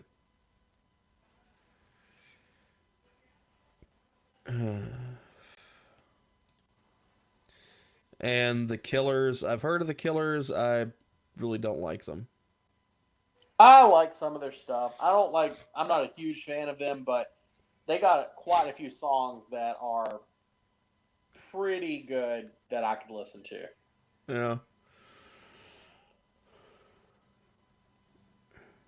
There's definitely a lot of Queen going on in there. The Sex Pistols. Mm-hmm. Yeah, I do like this one. This is pretty funny. But the Young Punks had a respect for their fellow British music titans that they made known to them when they could, including an incident when Sid Vicious crashed a Queen recording session in the same studio as the Pistols by crawling in on all fours just to say hello to Freddie. No telling if he was doing that out of respect or because he was trashed. Say what? There's no telling if he was doing that out of respect or if he was just trashed. Yeah, okay. No, I agree. I'd say it could have been both. And then Adam Lambert. The current lead singer for Queen. Yeah, I'm sorry. I hate Adam Lambert. Really? I really do. I've always hated him. I did not care for like his solo stuff, but when I saw him with I'm Queen. glad that Queen's does kind of such a- making a resurgence, and that there is an artist helping them that is getting close to Mercury, but there's never gonna be another Freddie Mercury. He's so respectful in his stage presence as to how he does it. He doesn't I'll try grant to. him that. That's one of the reasons why I'm okay with Adam Lambert. I hate Adam Lambert as an artist. I'm okay with him as a person because of the respect that he has showed to the band. But that's the thing, though. There's never really going to be new Queen because there's never There going was. to be Freddie Mercury again. But see, that's the thing. It's like the Tupac thing. He spent a lot of time just recording stuff in the studio that they have released some new stuff. Say that one more time. He spent so much time writing and recording in the studio when the band like wasn't able to, that they are able to go back and release new stuff, and they have a couple years ago. Yeah. I don't know. It's like I could see that, having Freddie, like, And it was good stuff that got released. yeah, it was good stuff. It's just like, I don't know. It just doesn't, it's good. It's just not great. Yeah. To me, it's just, Queen's never going to be the same without Freddie Mercury. It's just like if Rob Halford died tomorrow. Judas Priest would never be the same. You do know what I'm talking about. These are songs that Freddie Mercury is still singing on. Oh, yeah, those fan-fucking-tastic. That's what I'm talking about. They're not releasing new stuff with Adam Lambert, as far as I know. I really hope they don't. They're finishing up songs that Freddie had recorded that they never got to finish. And Right, because he pretty much stayed in the studio until he couldn't speak anymore. Yeah. To try and record as much as he could. And that's the new stuff that they released. That it's solid. Yeah, It's good stuff. I mean, yeah, it's good stuff. I really hope they don't try to reinvent the wheel with Adam Lambert, like having him touring and using him as support and stuff like that. Because obviously Freddie Mercury's dead, but I really hope they don't try to go into the studio and record an album with him aside from, I don't know, maybe taking some of the more popular live songs that they've done and condensing that onto an album. I could live with that. I did like how at the concert they had a few songs where they had Freddie's vocals piped in, and like they had him up on the screen. Yes. Video. Yes, that was cool. And I think, and I also think during that point, Adam Lambert either just sat down on the stage and shut the fuck up, or he walked off and let it just be Freddie. One time he walked off, and then one time he interacted with him. Yeah. They had cut it together where they had a scripted scenario, and he Right. was like basically interacting, and they sang together. Mm-hmm. I want to say was that Under Pressure? No. I don't remember, but I there don't was remember there was no, it was Now I'm Here. Oh, yeah. Okay. Anyway. They did that there. So and we've then there were talked- also parts where they all kind of did their own stuff. But anyway, we're going way off in the weeds now. Yeah. I mean, it still comes down to Queen v. Rush. And it's like, I see a lot of pop influence from Queen. And, that's notable all on its own. But, I don't know. I still keep falling back on Rush. Just because they've had a lot more influence on literally every genre that I listen to. I'm not saying Queen has never had an impact on the genres I listen to, just that Rush has had more of one.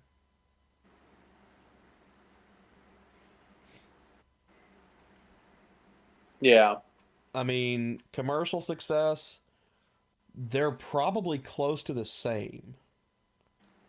I think Queen's had more commercial success just because. That's what I say. They're probably close to the same, but Queen would probably edge out the victory on that.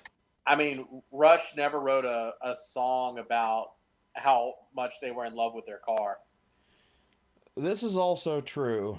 And they also didn't write a song just called Tenement Funster.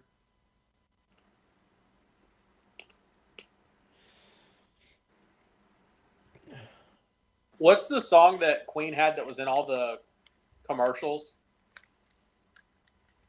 I can't remember.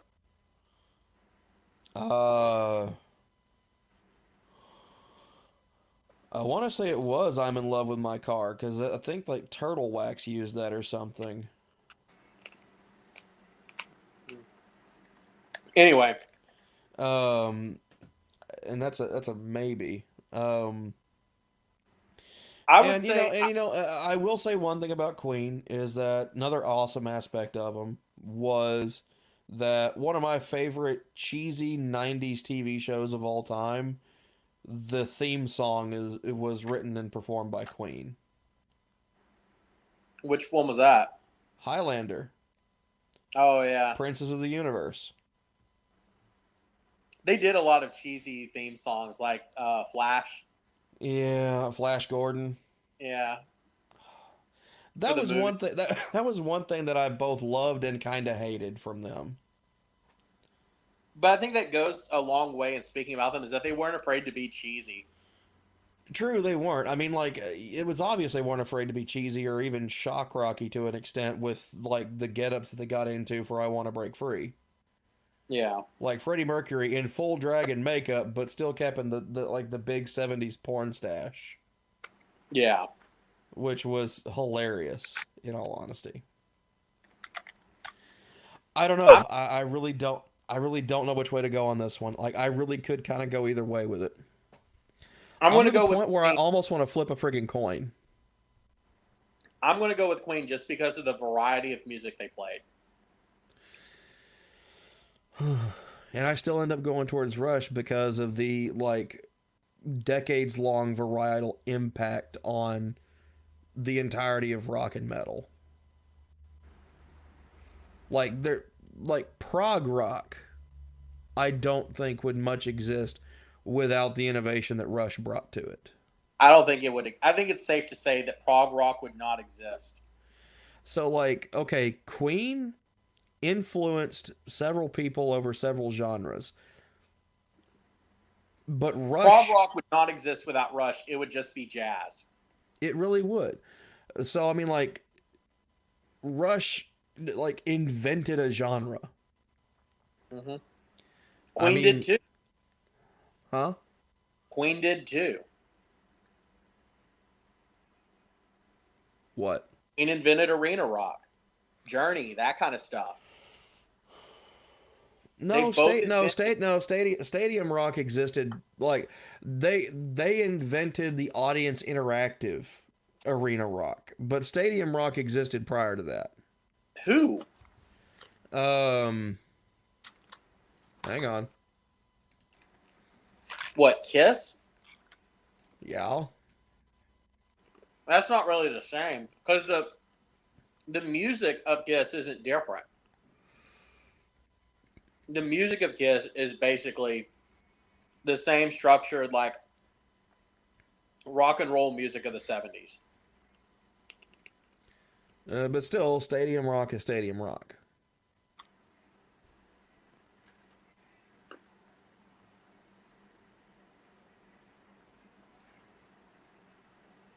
Here's one for you.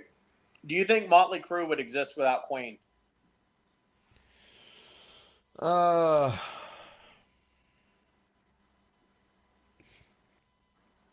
don't know. I know they wouldn't exist without Deep Purple for sure. Mm. And they definitely wouldn't exist without Sabbath. Yeah. Like, those are the two, like, those are the two hugest influences I hear with them. But, like, glam was, I don't know, like, glam metal was kind of already a thing.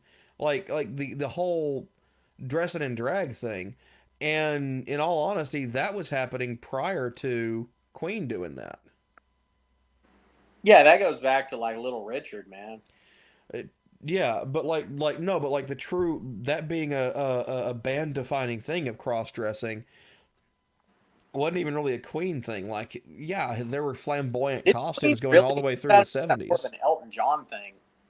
Say what? Did Queen really even do that, or was that more of an Elton John thing? Elton John didn't do a lot of cross-dressing. He was more like I he I was don't like he was like remember he was like rock Liberace. he did some. He did do some cross-dressing, but that was in the 80s. But like when he first got started out with the big rhinestone, Yeah. the bejeweled everything, he was rock Liberace with the piano. Like that's honestly what Elton John was. See, I don't think that Freddie was really doing cross dressing. He was just He just didn't- dressed in flamboyant costumes. and But they didn't make but then it they yet. openly cross-dressed for the video of "I Want to Break Free." But that was in the 80s. That was like 83 or something like that, I want to say. And by that point, the whole stage cross-dressing was already a big thing in glam metal with bands like Motley Crue and Twisted Sister. But that video wasn't. That was more as a comedic take on it, like the whole like Benny Hill type stuff.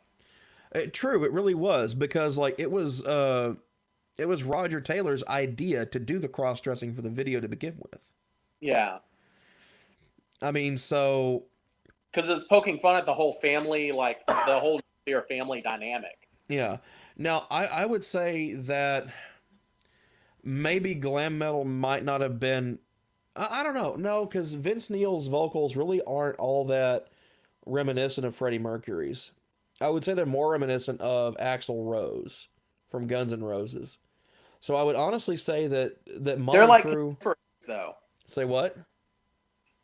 I think that when did Axl Rose start singing? Let's see. Hang on.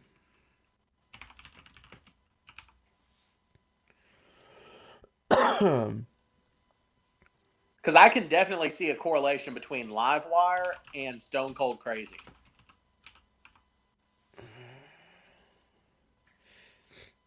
Okay, so Motley Crue existed a little bit prior to Guns N' Roses. GNR was 85, but in all honesty, Motley Crue didn't see a lot of international fame until after Shout at the Devil. So Shout at the Devil was their 83 album, and that was right before, that was less than 2 years at that point, before GNR started being a big thing. What year did Livewire come out? Livewire?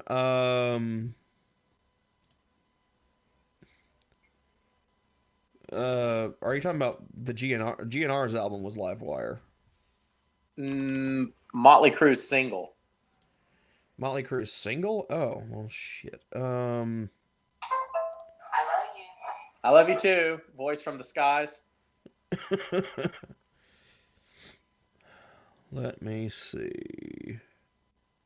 Thank you for not making any theist jokes. You just gotta say You would have hi. just been like, Just here's gotta proof. say hi to the ethereal sky daddy every once in a while. But you would have actually had proof that I was speaking with someone because you would have heard it. I heard Alexa.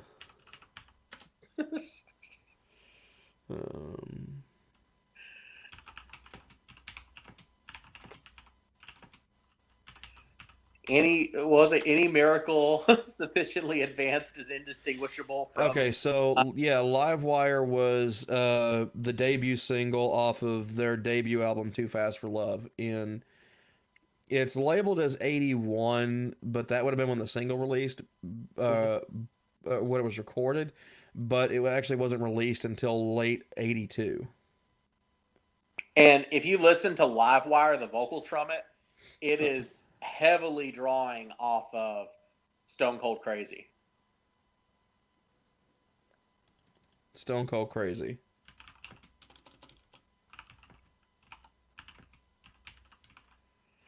From Queen. Yeah, because that was off of Sheer Heart Attack. So that'd be 74. Yeah. I can see the influence. Don't get me wrong. I can definitely see the influence.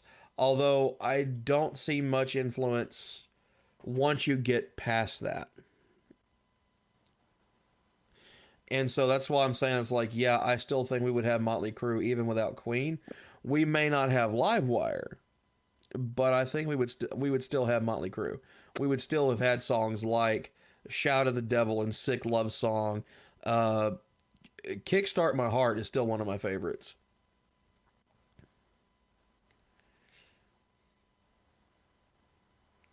So, I don't know. I honestly think we almost need to put this one to a vote too.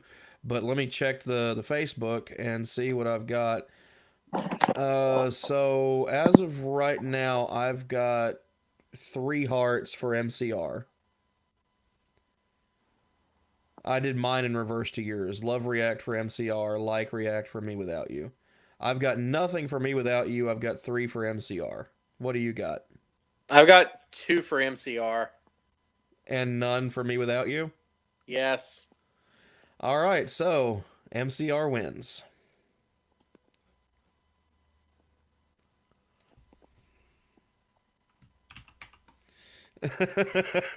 You're just mad because MCR won, aren't you? I am mad that MCR won. I just commented on my post. I'm disappointed in Devontae and Saw You today. That's the hilarious. 2 people that you can beep those names out if you want, but 2 people that I know from earlier in my life came by just to mess me up in this argument, and I just wrote down I'm disappointed in them. All right, so now I guess we're gonna look at MCR v Green Day. Green Day. I'm gonna go with MCR. Are you serious, dude? I like MCR way more than I like Green Day. I know. I'm sorry. I'm not a fan of punk. I really am not. Well, then look at them as like as an alternative band or an alt rock band. Then I still go for MCR because Welcome to the Black Parade, Dead, fucking like Helena. No, just no. We're not letting MCR beat Green Day in terms of who's had a more longer lasting cultural impact and who's more important to music. I could never listen to another MCR album and I would be completely okay. I could entirely replace everything on my Green Day everything for Green Day with MCR and not be disappointed. I could replace my MCR playlist without needing to because I don't have one. Okay, so you're just an I don't uncultured need swine. What would even the mashup be? It would be I don't know. It'd be like Helena versus She. No. No. Oh, what's the one about? Well, you just said it earlier about falling out the window, breaking your leg. I'm not okay. Yeah. It'd be I'm not okay versus She. That would be the comparison. I don't even know if it'd be versus She. Like I would probably still put Basket I'm just saying Case. because the subject matter, like what the songs are actually about, like it's very similar. Okay.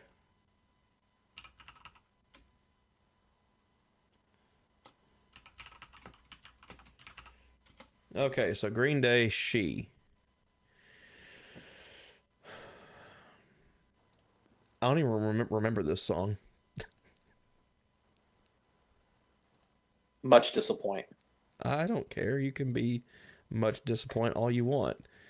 I still like MCR better. Like I've always liked MCR better. All right, so let's listen to She by Green Day. Okay, interesting bass startup. I can't hear anything. Nothing at all? Nothing at all. Just you. Huh. How about now? Or you said bass startup. Something right penetrating through your mind. Nothing. Hang on. I'm just going to kill that entirely and start up a new. All right. Did you actually hear a voice on the recording, or you said it sounded like Alexa? On your end earlier, yeah. Okay, so it didn't sound like I was just talking to myself. No, like I heard a digital voice. Share audio. All right, let's try this again.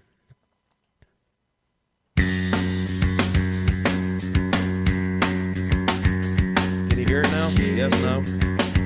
Screams in silence, a solid riot penetrating I hope this one picks up because I'm kind of already bored with it. waiting for a sign to smash Turn it down the a bit. silence with a freak of self-control. Are you like a free now? Well, that's me, my job on you.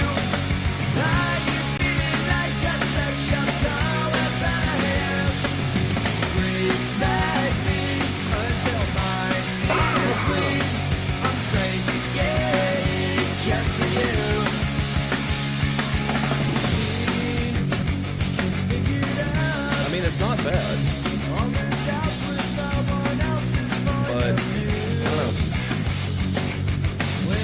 I don't see this beating I'm Not Okay. Skip 30 seconds before. If I skip 30 seconds forward, the song will be almost over. I'm taking it just for you.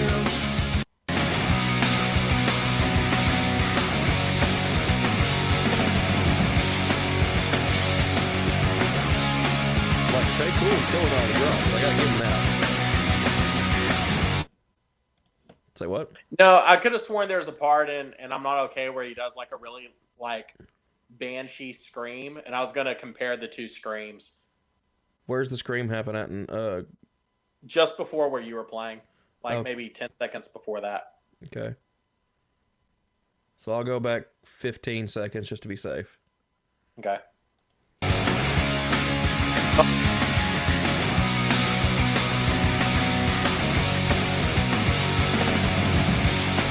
Go back. Say what? It's right before the music, right before the guitar soloish type thing. Okay, so we need to go back to like 110. Yeah. Okay, here. Are you feeling like a social tower that I have? Scream at me until my ears bleed. I'm taking it just for you.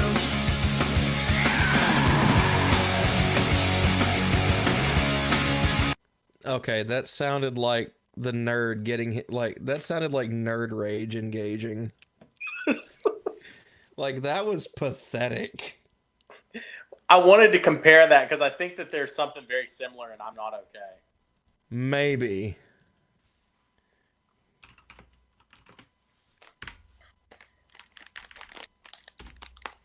All right. So now we'll go with MCR's I'm Not Okay. MCR's My Chemical Romance. Yeah, there we go. It's totally what it was. Yeah. All right, here we go. I'm already liking the intro better, obviously.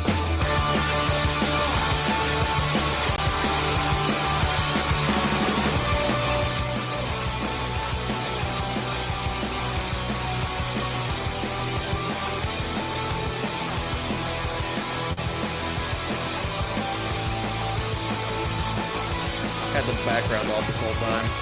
You wanted honesty, that's all you had to say.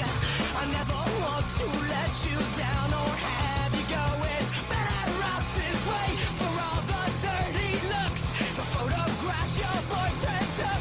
Remember when you broke your foot from jumping out the second floor? I'm not okay. I'm not okay. I'm not okay. You and me. Yeah, this is definitely better. Roll your eyes all you want. I saw that.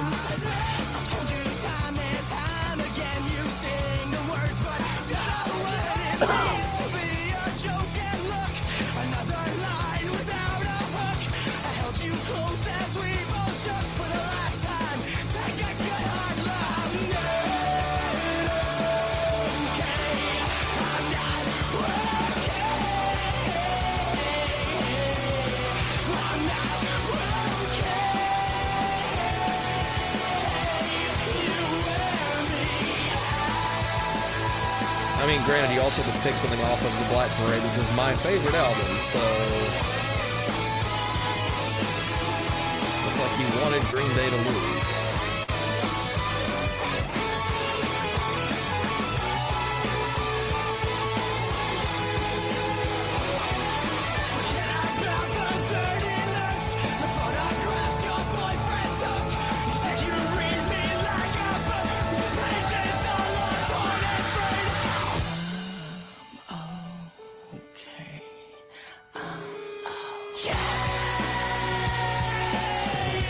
Yeah, definitely not nerd rage engaging.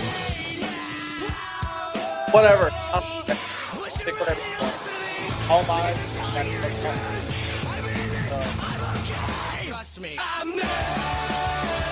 Say what? I don't even care at this point. All my people got killed off. Wait, what? Already? Go back and look. I'm looking. Jeez, they did get killed off. Yeah. So I don't even care at this point. Go pick your own winner. I'll quit getting butthurt. You Roman Empire forcing us to fight in the gladiator pit. This whole thing was your idea, you dumbass. You fed us to the lions. This is your own fault. Happy with yourself, Nero? I don't know how to play the fiddle. Well, I'll play second fiddle to you. I mean, you kind of already do.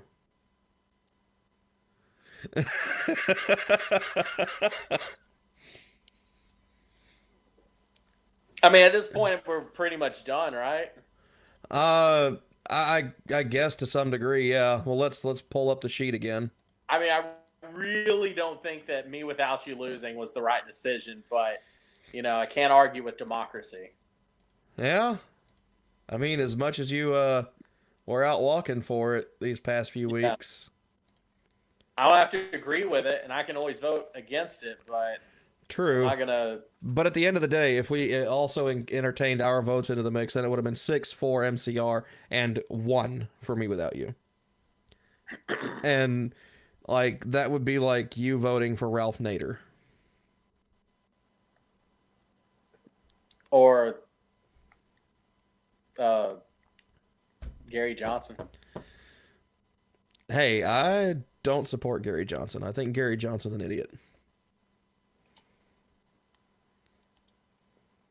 Just because he doesn't know where Aleppo is. If you're looking to be a president and Aleppo is where we're having a lot of problems at the time, so it's entirely relevant to the conversation, and you have no idea what it is, let alone where it is. Like, when you go back, if you go back and watch the interview where he's first asked about that, he asks, "What is an Aleppo?" No, he doesn't. He says, "What's Aleppo?" Like, okay, that's what is Aleppo. So it's right. like that, like it's a thing at that point. Well, if someone was like, "Oh, the city of Aleppo," he would have known what they were talking about. But it didn't have anything to do with the previous question, so it threw him off guard. He's like, "What's Aleppo?" And then he realized, like, if you have it spelled out and you're like, "Hey, what do you think about this city?" and he had it spelled, it would have been a lot different than, you know, "What do you think about Aleppo? What's Aleppo?" Like, a sphincter says what? Nice try. No, that's what it was like. I suppose, yeah, but still, I mean, like, that just, if there was ever a hope for a Gary Johnson successfully being a candidate for president, it died there. Well, his vice presidential candidate is running against Trump right now. Who is he again? Bill Weld. I didn't even know he had a running mate picked when he was running. That's Yes. that's how irrelevant Gary Johnson was. To you, maybe. And I'm a libertarian. So yes, that's how irrelevant Gary Johnson was. Yeah, Bill Weld is running as a Republican candidate against Trump right now. Oh, wow, like that's going to succeed at all. Yeah. That's just Anyway. dumb. I'm sorry. I'm calling it for MCR. Like Okay. Whatever. Cool. Well, who's I like them way more than I like Green Day. Who's in the next category?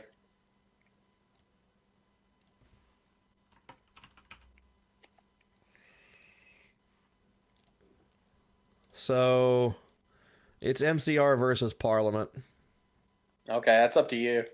And then the result versus Dio.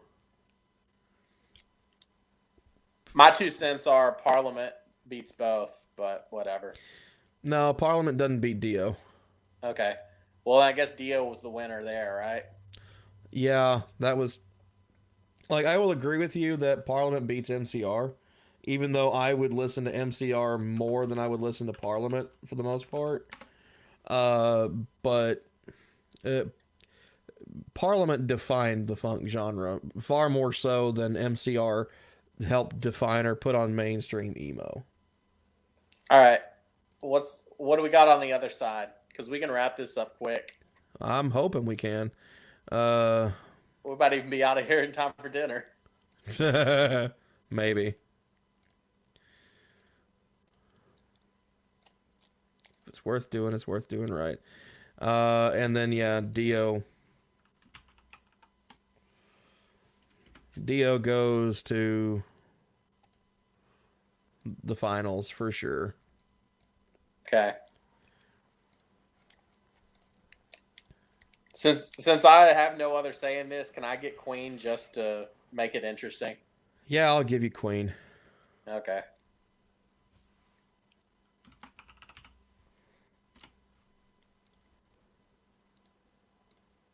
And then I immediately am going to have no other say in this because I just want to know what your reasoning between Queen and Ghost is going to be. I mean, there's a lot of similarities between them. I still think Queen would probably would take it though. But I think Ghost is shaping up to possibly be the next Queen-esque thing because the overall theatrics and everything like that. I can see Ghost being the next Alice Cooper easily. Yeah, definitely the next Alice Cooper. And the reason, and also the reason why I kind of said the next Queen is because Ghost doesn't stick to any particular genre. Like off the Meliora album, you have a lot of 60s and 70s influences, and most of their videos are callbacks to old stop motion theater, or even like early special effects theater from the 1920s and early 30s. And then you have the whole storytelling aspect that's reminiscent of Rush, and that's on every single album. So they do album storytelling like what Pink Floyd did. Yeah. And Ghost has been going on for quite a while as far as like the number of albums released at this point. I know a lot of their music videos remind me of Dario Argento movies. Well, that's kind of the idea. Yeah.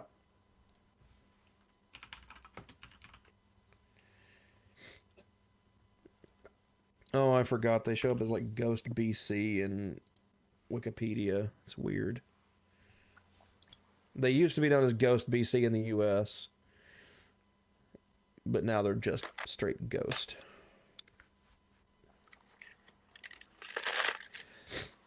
And it's been officially acknowledged that at one point Dave Grohl was a nameless ghoul. Mm-hmm. And I'm willing to bet it was on Meliora. Or no, actually no, not Meliora, but prequel. Because when you hear that guitar solo for Rats, that just screams of Dave Grohl. But there again, so does the guitar solo from Cerise. I thought he played drums in Ghost. He may have, I don't know, but like it's never been officially acknowledged. Like the only thing that's truly acknowledged of Dave Grohl's is that he produced their cover album, If You Have Ghost, which that consisted of almost nothing but covers. Like, and that was actually a really good one. And they covered so many different things. Like, they covered If You Have Ghosts by Roky Erickson. They covered I'm a Marionette by ABBA. Crucified by Army of Lovers. Waiting for the Night, Depeche Mode. And then they did a live recording of their own song, Secular Haze.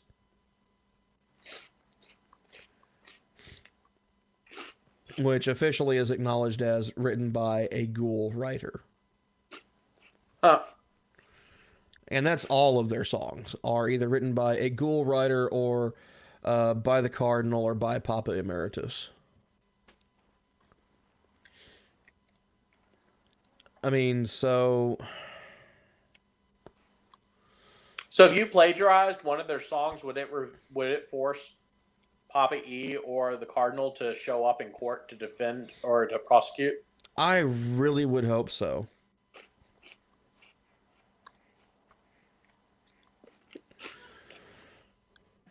Because I would love to see him. They have to reveal their identity, or would they have to show up in costume? I don't know. That would be an interesting thing. They may just have it where they don't appear in court and just their lawyer appears, which is entirely possible as as being all that's necessary. Like especially if it's fairly clear-cut plagiarism. You remember the Alex Jones custody lawsuit? Very, very vaguely. I remember that it happened, and that's about it at this point. Where his ex said he was an unfit father because of some of his statements, and they were playing clips from the TV show and his podcast and stuff. Uh-huh. And he had to go on record and say that Alex Jones, the individual, is a separate entity from the character Alex Jones that he portrays in social media and in his entertainment purposes news show. No, that makes a lot of sense considering that, like, you look at Steven Crowder.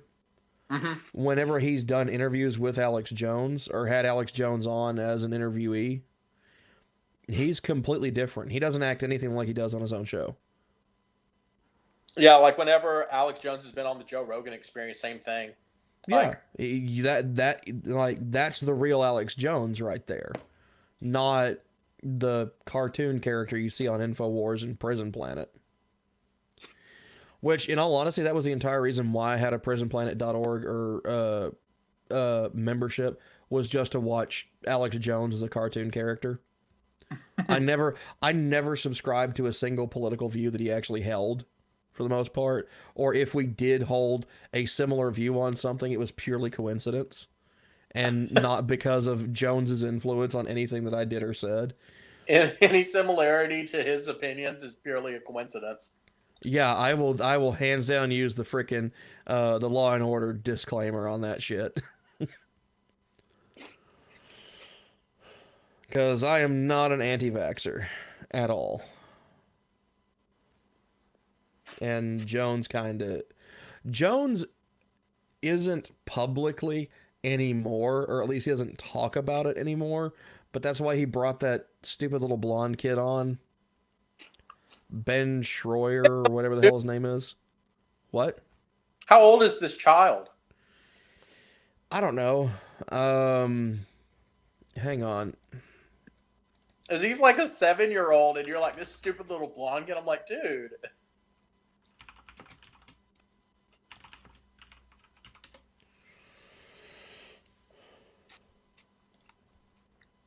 Oh yeah, I'm definitely taking a loan out on Monday from my 401k Why? because this coronavirus thing is gonna cause it to tank.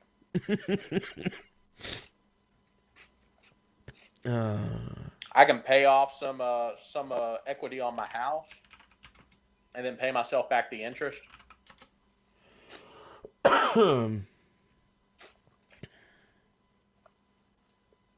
Owen Schroyer. That's this dude's name.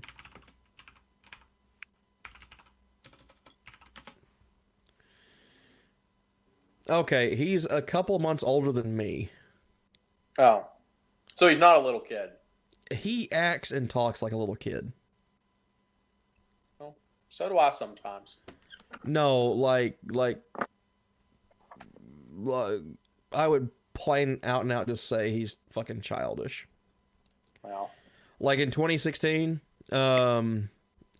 when he was going out and doing interviews for InfoWars for the 2016 presidential election, and it was now officially down to Donald Trump and Hillary Clinton, and he would literally walk up to Hillary Clinton supporters and just throw a mic in their face into saying, "Do you want to rape us in the White House?" and then point the mic at them. And then they would say something, then they would pull the mic back and say, "Do you want to rape us in the White House?" and do this back and forth for like a minute and a half minimum. And you know what that reminds me of? I'm just sitting there, it's like, I want to shove that mic in his freaking ear. That reminds me of when Andy Milonakis used to do interviews on the street, and he would just go up to random strangers and ask them really inappropriate questions because he looked like a child. But at least with Andy Milonakis, there was a reason for it. Like that was the shtick. He's a grown man that due to a genetic abnormality, he looks like he looks like a teenager, and that's part of the gag. With this Owen guy, he's just some punk-looking kid that, yeah, okay, he's older than me on paper, and that's about the best I'll give him. He's older than me on paper. This makes it so funny though. Whenever what is the show? I can't think of the guy's name. He had a show on Comedy Central as a comedy show. You talking about the Man Show with Jimmy Kimmel? No, I'm talking about a recent one. Hannibal Buress was on there, but he was like the support character. I can't remember who the main guy was. I don't know. I haven't watched Comedy Central since Jon Stewart went off the air. I want to say it's like Andre. Eric Andre? Yes. Whenever Eric Andre went to the Republican convention. Yeah. And he got up there on stage with Alex Jones, and he was like, "I went poopy in my pants." Yeah. And it's like, oh, now that makes sense as to why he did that. I think I can't remember if he did that before or after Owen Schroyer did that. But Alex Jones never actually did anything like that during the 2016 election, at least not like that egregiously. He did some stupid shit, but nothing of that just immense retardation. I just remember. But anyway, we're going to get back to the discussion of why we're here, because we're at 4 hours and 5 minutes, and damn it, I want to get this done. But like Eric Andre had that show on Comedy Central. Okay, yes, I'm aware. Eric Andre had a show. Congratulations. End of discussion. Back to this. Okay. We're not delivering a pizza ball here. We're figuring out a We're figuring out a finalist.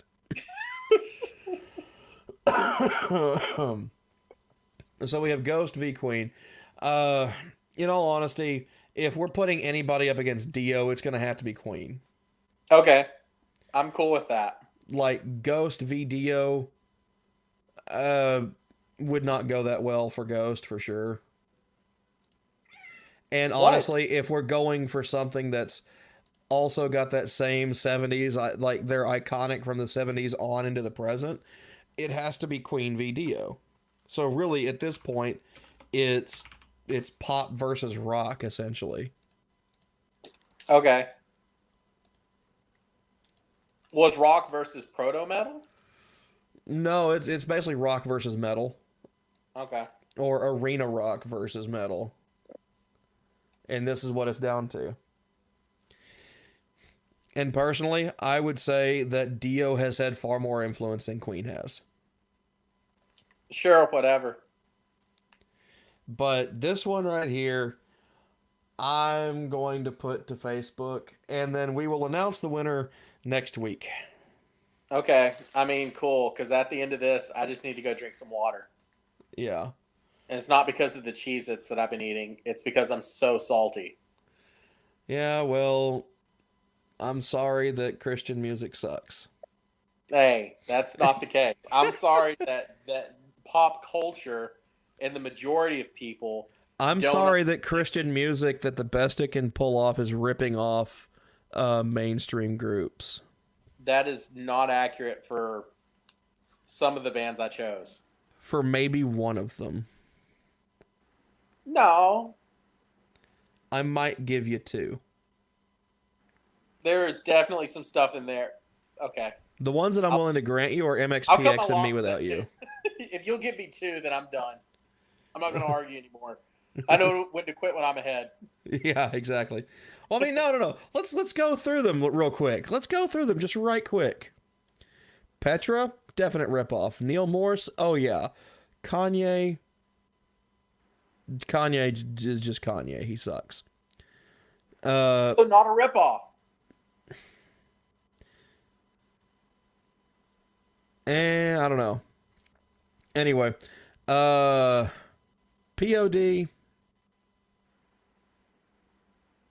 Kind of, yeah. Michael W. Smith, horrendous ripoff.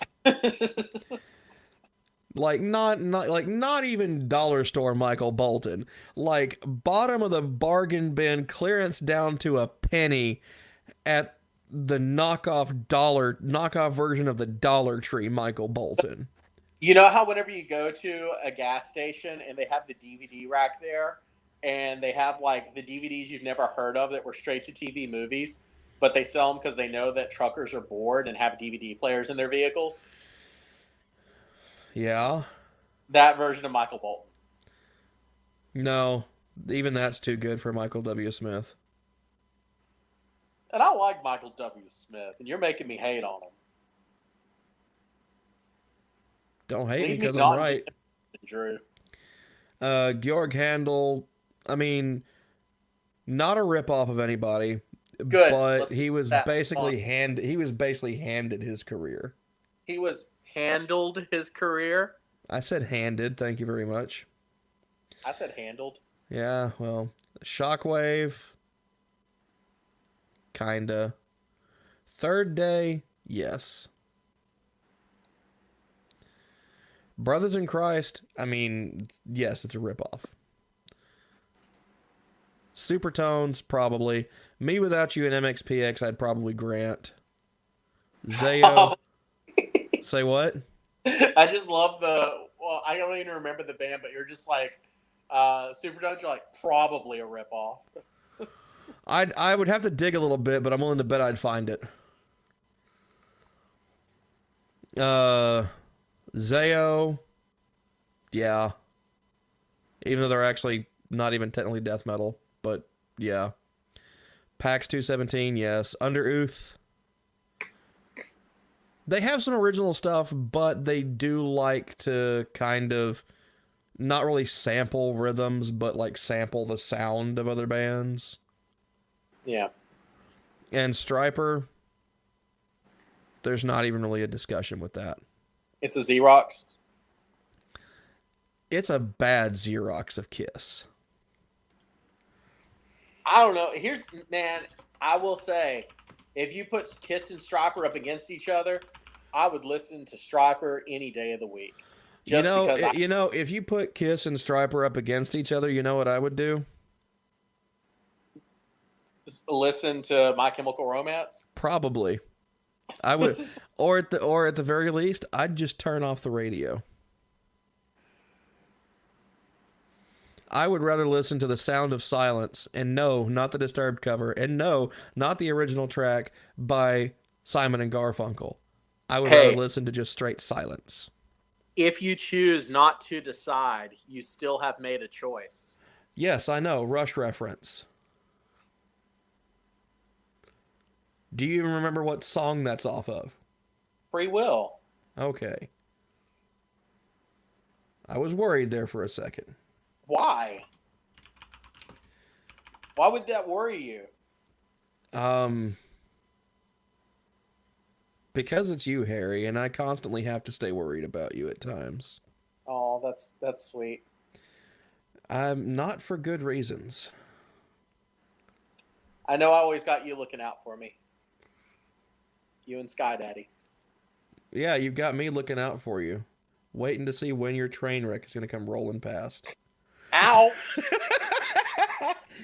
Dude, you walked right into that one. You walked right into that one, stood on the tracks, and waited for that train to hit you. That wasn't even like loosely related to what we were doing off. That wasn't a riff. That was just like out of left field. Here comes an insult. That's like the Rodney Dangerfield joke where it's like, I went to the doctor and he said I need to start eating healthy. I said I want a second opinion. He said you're ugly too. Yeah. It's like, where did that even come from? Well, let's see. You're sitting there like creatively and thematically biting the heads off of bright crawlers earlier. And your point. And you're, let's see. I'm not even sure we could call it dancing. Your volatile, explosive movements. I will have you know that I do not need your prejudice. Baptists do not dance because we are not able to. There you go. You don't dance because you're not able to. It has nothing to do with theology. It just so happens that all of the followers of my denomination have guilty feet. And as we all know from the poet, the great poet, guilty feet ain't got no rhythm. So I guess you're the guiltiest one of them all? Yes. And in the end, isn't that what life is really all about? I don't know, but we could probably do without the Linkin Park reference. Because it probably doesn't even matter.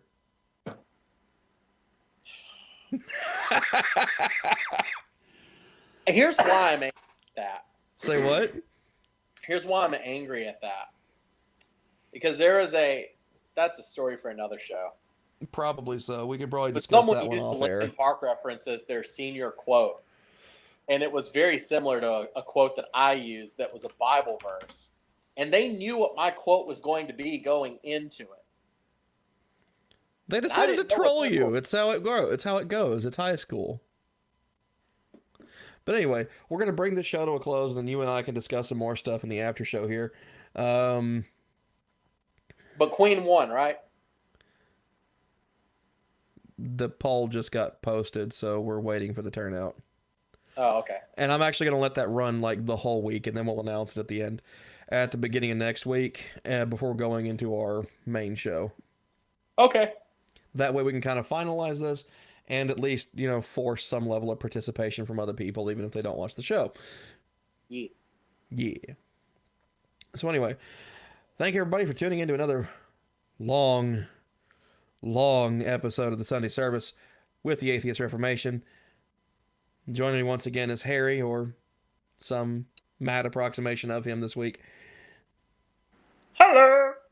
Exactly. Again, thank you all for tuning in. Please like, comment, and subscribe. You can check out the sheet and the link down below. And if you feel like it, jump in the comment section. Tell us who you think should have won in some of these genres. Or take this sheet, make your own shootout list, and present it to us, and we will look into giving it a try. But the overall core theme should ultimately be Christian or theistic versus secular. at the end of the day. That's kind of what the idea should be. Anyway, thanks for tuning in. Everybody have a good evening. I'm a thumb.